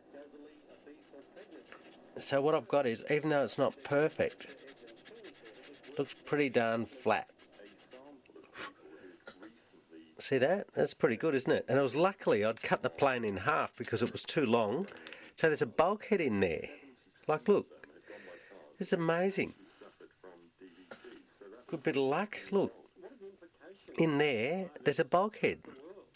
Exactly where it is in the plane. So it wasn't by more good luck than good management. But anyway, this is starting to look good. I'm starting to get thin walls on the thing. Especially on the side you'll see it from. That's excellent. Excellent, excellent. I'm so pleased. Look at that. That really looks right. It's not as thin as it should be, but it doesn't matter. But this thing's grouse because I can get it in all sorts of angles. Look.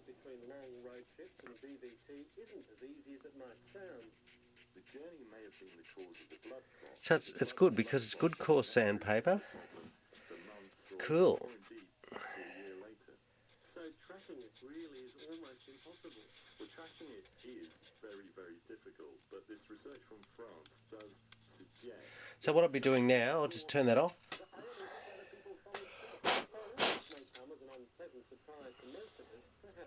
Lots of undercoat. Because I want to paint it zinc chromate. I want that green. It's pretty good actually. Much better than I thought it would be. The trouble is, you see, I have to remember what my purpose is here. My purpose is not to make a perfect plane, it's to create the correct illusion. So I need to have just the correct things. I really don't want to spend time. Well, I do, and part of me, wants to make the perfect model. But it's not really what I'm here to do. What I'm trying to do is create an illusion. And especially, so I undercoat everything because it gives it a plasticky sort of finish. If I keep sanding this stuff, it becomes like plastic. It really, oh dear. Blue plastic in there. I've got the green, I've mixed up the green over here. Black, bright green and ochre. is what I'm using to get this. And this zinc chromate colour, this quite bright green, is an anti-corrosion paint that they paint a lot of the airframe with. Very common. I had a look at the Catalina in Point Cook and it was painted those same colours. So sometimes it's a more grey colour. You see it a more grey colour sometimes, but you know it's the same stuff. Great colour. I couldn't believe it when I first started painting aircraft. You know, we used to paint the interiors black and stuff. To start painting it like this really bright green was just impossible. I really like it now because I know it's, you know, that's what you see inside planes, inside certainly British and Australian planes. It's great to see it out again. Sometimes when you're out at a museum and they're restoring a plane, they'll have this paint, you know, like they're painting this stuff again. It's great. Inside the wings, it's exciting.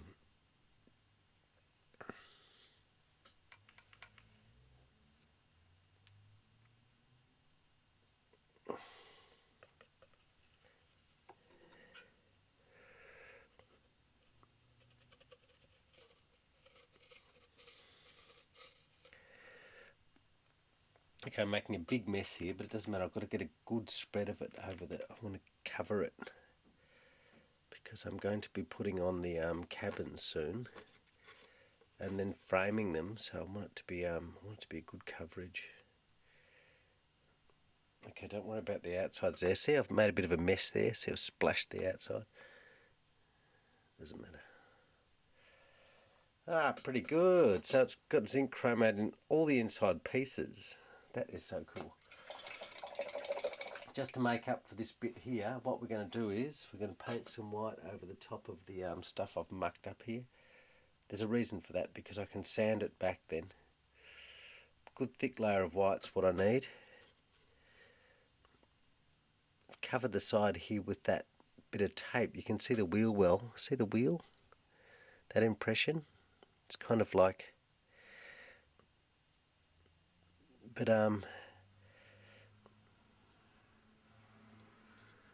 the frigate bird 2 wasn't an amphibian, it was a seaplane, so it didn't have wheels, so those hatches would have been blanked off, those areas would have been closed. Okay, there we go. It's all going to be sanded like mad again. Sanding, that's what I seem to be doing more than anything else. See that? It's pretty good. It was solid a moment ago. Ready to go. Very nice. Okay, now back to the cat. What I'll be trying to do now, this is an example out of a reference book. It's shaking around a bit. What I'll be doing now is making these cowling sections here. Cowling, propeller spinner, and these joining struts that support the wings. I've cut this cabin glass here. I want to cut this cabin glass, these struts, and the cowling. So we'll just follow that from there, okay? Okay, there's the fairing behind the cowl. What we'll be doing now is making the next wooden piece that extends on there. The bit that extends that out, okay? So first of all, what I need to do is figure out what size cowling I need, and I'll use the circle template. That'll help me.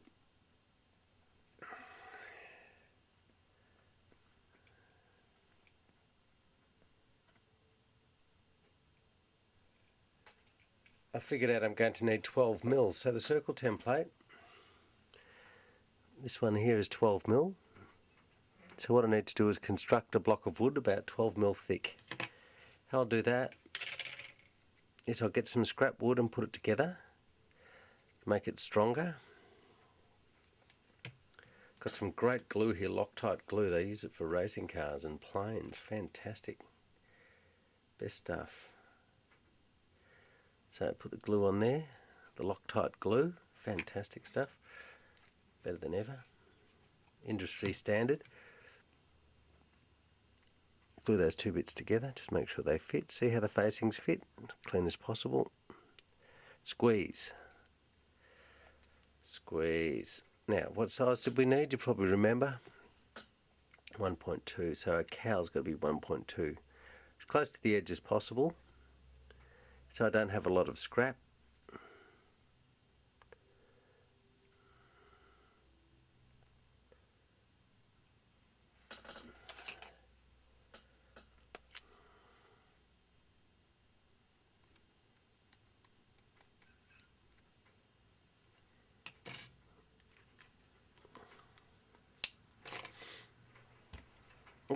Wobble, wobble, wobble, waka, waka, waka.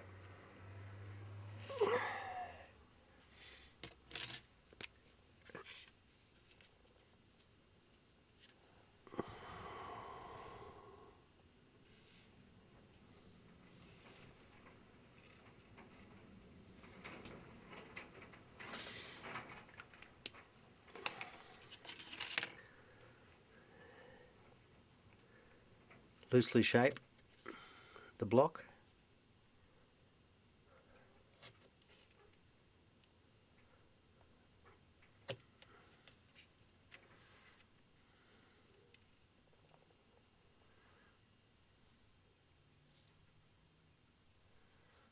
You can probably see how soft the balsa wood is here.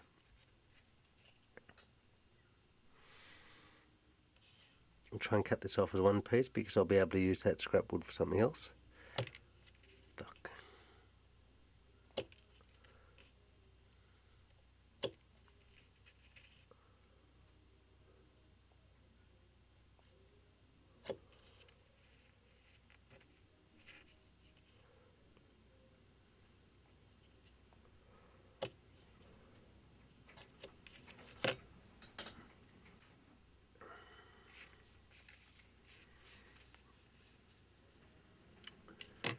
Now what I'll do first is I'll flatten the cowl off.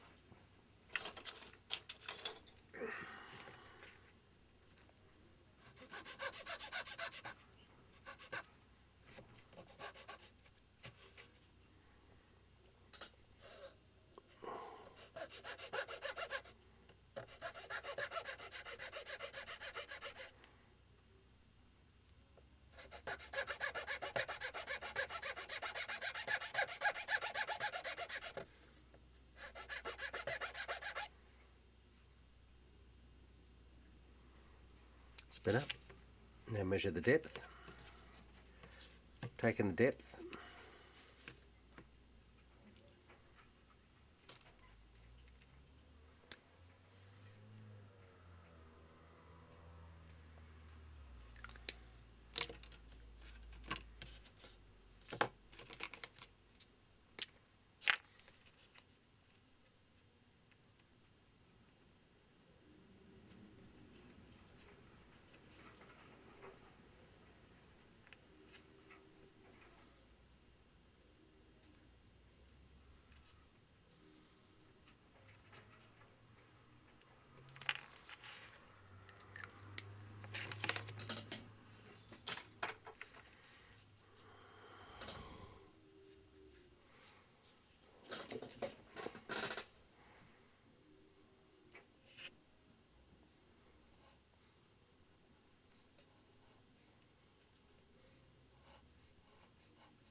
The front of the cowl is streamlined, tapers too. That means, if you look at this drawing here, the cow looks like this.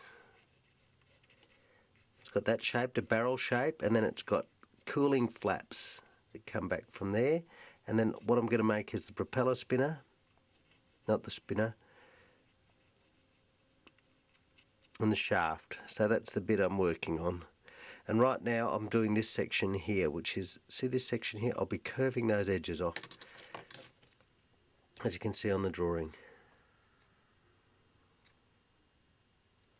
Mostly I'll be doing it with sanding, I'd say. Whoops.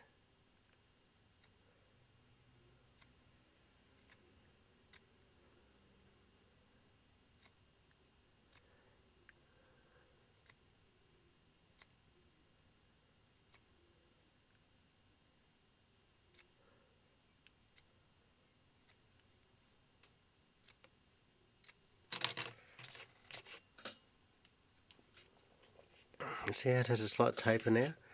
Now I'll strengthen that with the file. Mostly, look, the file's great for getting material off, but mostly I'll do it with sandpaper because I can control the shape much better.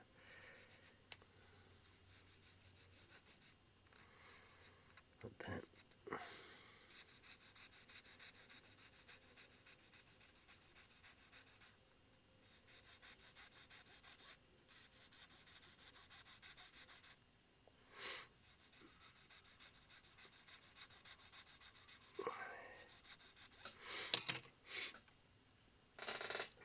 So what I'll be doing now is I'll put this down like this. I'll be trying to create the shape of that cowling.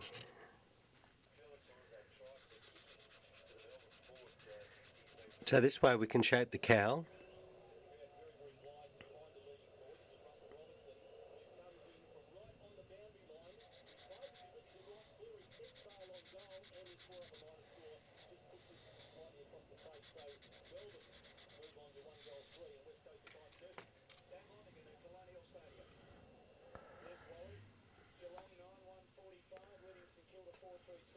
It's been 2-1 for the Cats this quarter, which is 15 minutes old, the second term. And just repeating that in the game played earlier in Adelaide, Adelaide defeated Essendon by 48 points. West Coast 5-2-32, Melbourne 1-3-9. As McIntosh kicked into the pocket, then runs on, stretched the ball back and kicked up towards the half-back line. The mark is taken by Gardner. Gardner opposing White. That will be an interesting duel. He kicks long towards centre wing. Players charging down at the ball. The contest from SIERRA at the back was good, but it's stolen by Ward. Good pass goes to White. White kicks down towards half-forward and Vardy, and that's a very strong mark opposed to Colica. He wanted to go. Colica had his grab. And the umpire comes in and just places Colica back on the mark. So Vardy, who can kick the ball over long distances, is that right half-forward. He'll have to kick the 55 metres out. He'll have to have a shot. Silent sounds to mark quarter time here at Subiaco Oval. Go the door, Bob. Well, he's a prodigious kick of the ball when he gets onto it, isn't he? A very powerful kick. He moves in now. He's on a 45-degree angle. There's the shot at goal. It won't be a goal. It is, in fact, a behind. Just waiting on confirmation of that. Here it is. So after the siren, Melbourne advanced their score to 1-4-10, trailing West Coast 5-2-32.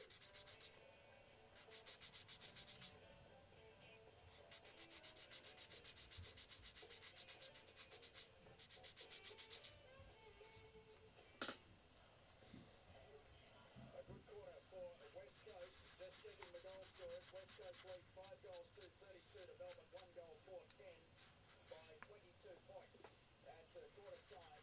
And there are 5 individual goal scorers for West Coast. They are Judd, Kerr, Peter Matera, Philip Matera and Lynch. And the goal scorer for Melbourne is Stephen Powell. Quarter time here at Subiaco Oval. West Coast 5-2-32. Melbourne 1-4-10. Let's get another score check from Dan Lodigan at Docklands. It's in the second quarter here, Wally. We've played 17 minutes. Geelong 9-1-55. Secured a 5-3-33. Cameron Mooney about to have a shot on goal. The Cats by 22 points. Secured a ball down a little bit over the last 2 minutes to kick the last 2 goals. After the Cats had dominated the first 12 minutes of this third. The first opportunity to extend the Cats' lead. They've had their better on ball. Midfield players get more off the football than ever they have looked to go forward.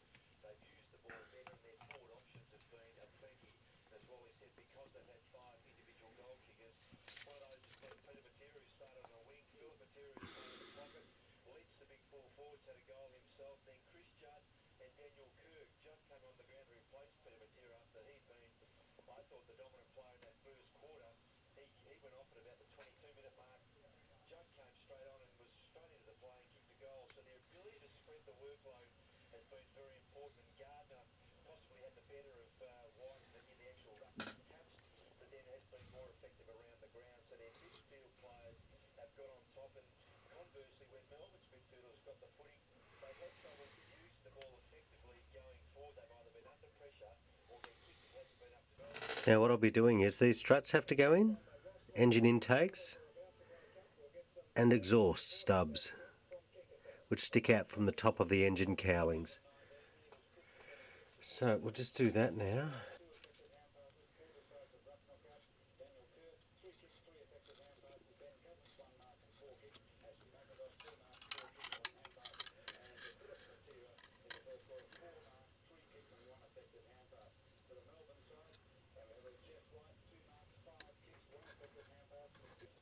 The back of the cowling, I'll be using this wire. First of all, I'll file it off. I'll file off the end so it's nice and flat, like this. And that is going to be inserted into those two indents I've made in the cowling, and that'll be the exhausts.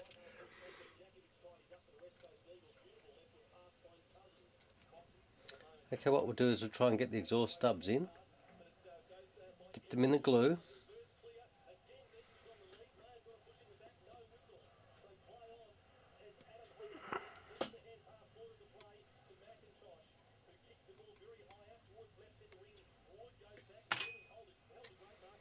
the trouble with the super glue is it grips so quickly, it's just in there. Don't get a chance to adjust them.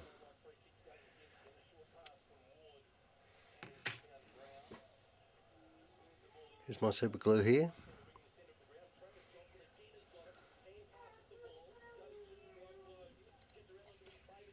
Got the exhaust stub.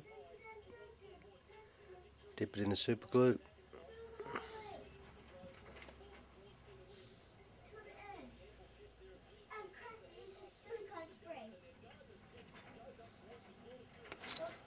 There's the exhaust stubs.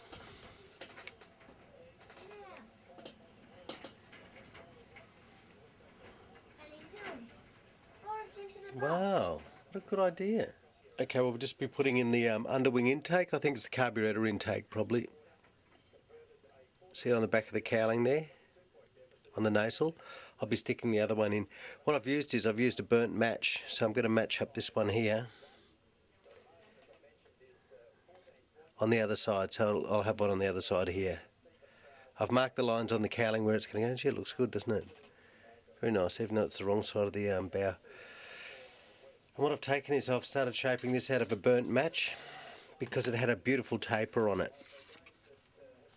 So there's the flat base.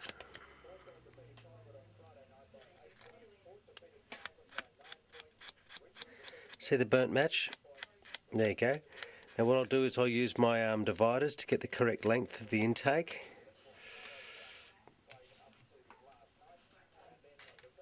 Flip over the wing because I've got one already. Just match it up.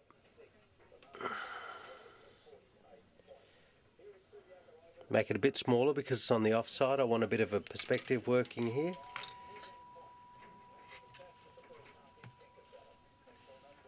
Can you get that? I think it's Michael.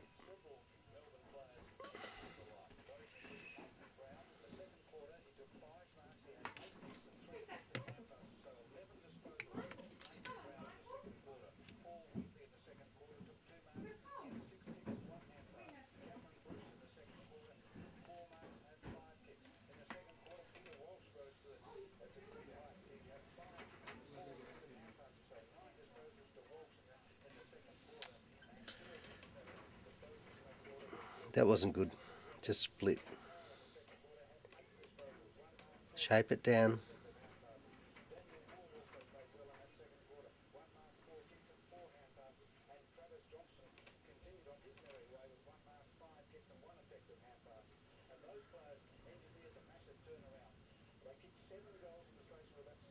Okay, I'll just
effective hand passes. Aston McIntosh 5 marks, 5 picks and 3 hand passes. And of the others, Adam Hunter 2 marks, 6 picks and 3 effective hand passes. At half time, into the 50-metre zone, West Coast have gone in 20. Put the glue on with the Gone in 30 times. First position will say West Coast 9 and Melbourne 7. Free kicks, pretty hard to get. 6 to Melbourne and 5 to West Coast. There you go. Very much, Ken. Keen to tell us to those stats. Well, Ross, there are several Melbourne players who have had 15 disposals or more to half time. That's a lot of the ball, isn't it? Yes, and as Ken mentioned, That's a burnt match intake there. after a disappointing first quarter, Stick it in.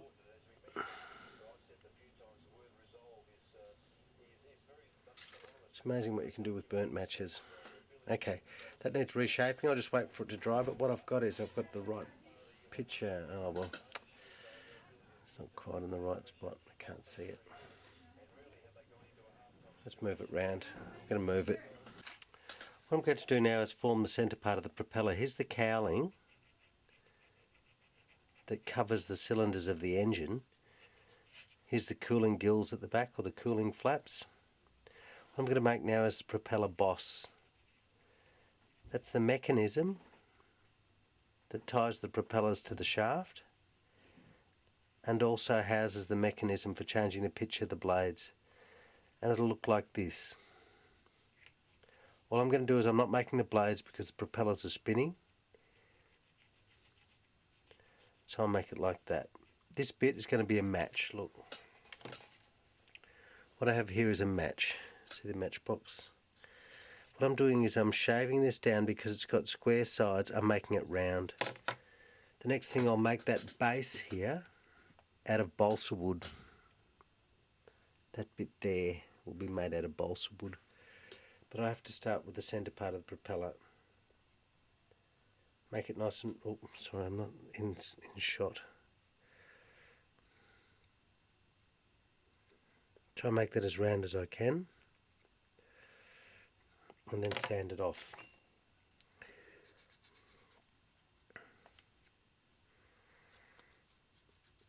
It's it's a wonderful moment with this Catalina because it's just the most wonderful plane.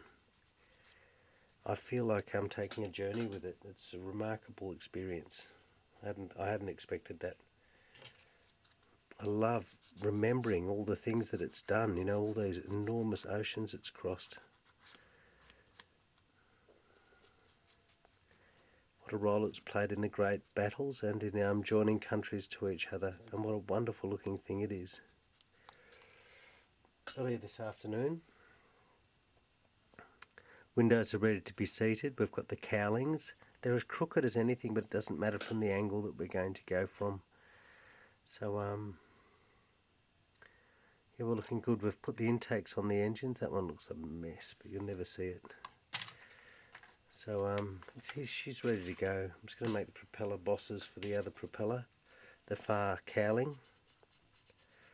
I might just stop that while I'm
It's cracked in 2 parts, hasn't it? Jesus.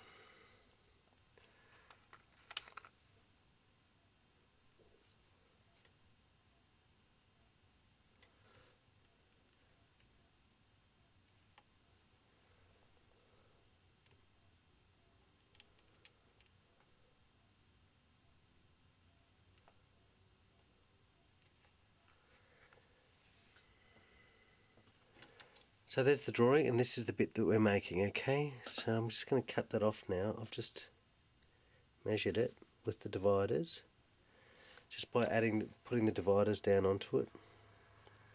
So I know how long it's got to be. Now what I'm going to do is just cut it off, but gee, I'll tell you what, a small saw would be better than this because the pressure seems to break the wood. It's the 3rd one I'm making. I think it's the 3rd, it could be the 4th. One split right in half. He saw me trying to glue it before up the middle. It looks like a stupid thing to do, gluing half a piece of matchstick wood that's been shaved down. But it'll save me if it saves me making another one. But this one went really quickly, probably a couple of minutes. First one took much longer. God, if you can only learn everything as you, I don't know, if you knew everything. The glue is off-site here on this piece of plastic. Dip it into the glue. You can see it picking up. See it picking up. Dip it into the glue and paste it on the base.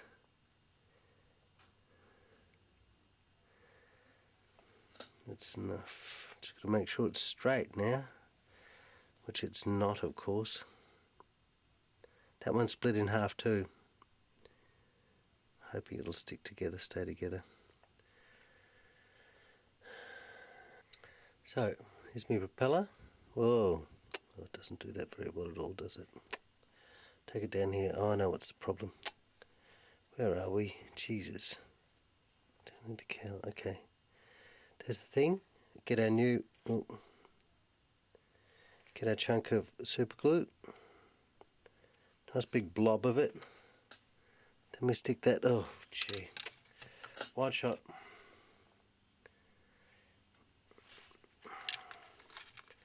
Then we line it up and stick it in the cowling. Oh, I can't even see it.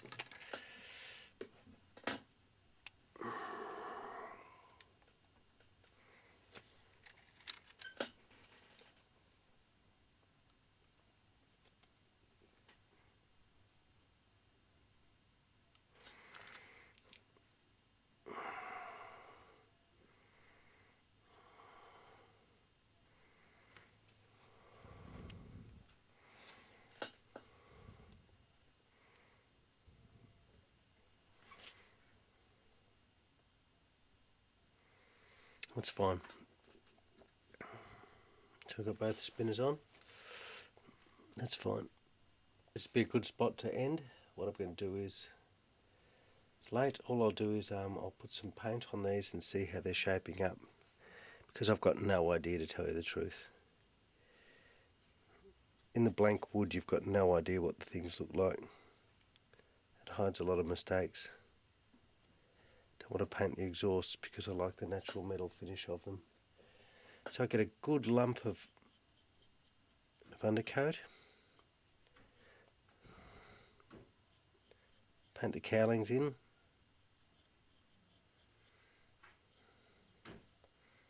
It's terrible because at first all the paint fills up the grain of the wood and it just swells like mad. Hate that time, hate that moment.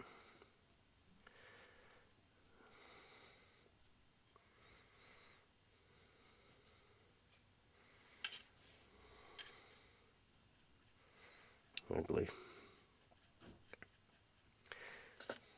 This is the shadow side where you won't see anything. You can see the intake starting to take form though. I love that stuff. Always liked aero engines, the way they look. Rough and purposeful, but streamlined at the same time. They have to be streamlined, doesn't matter how lumpy that engine is. They try and smooth it into the airflow as much as possible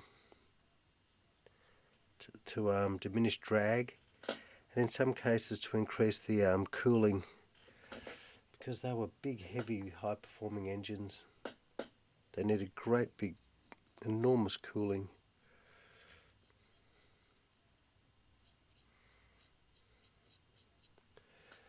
It's a beautiful thing. Shouldn't say it, but it's true. Graceful. Has a grace, don't you think? What a graceful thing. Slowly coming into shape. I love it.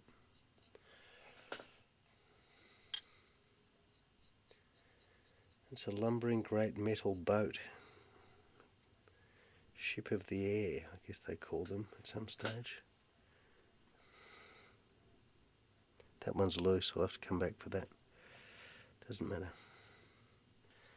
See if I can get the intake for you.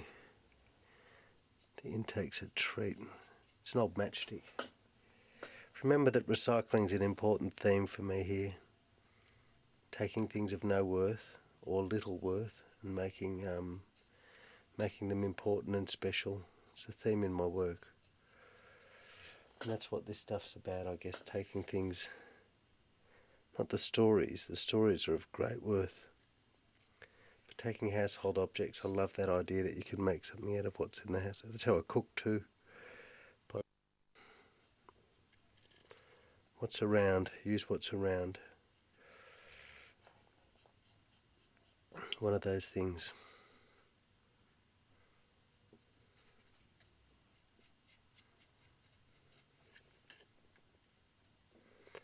Maybe that's the trouble.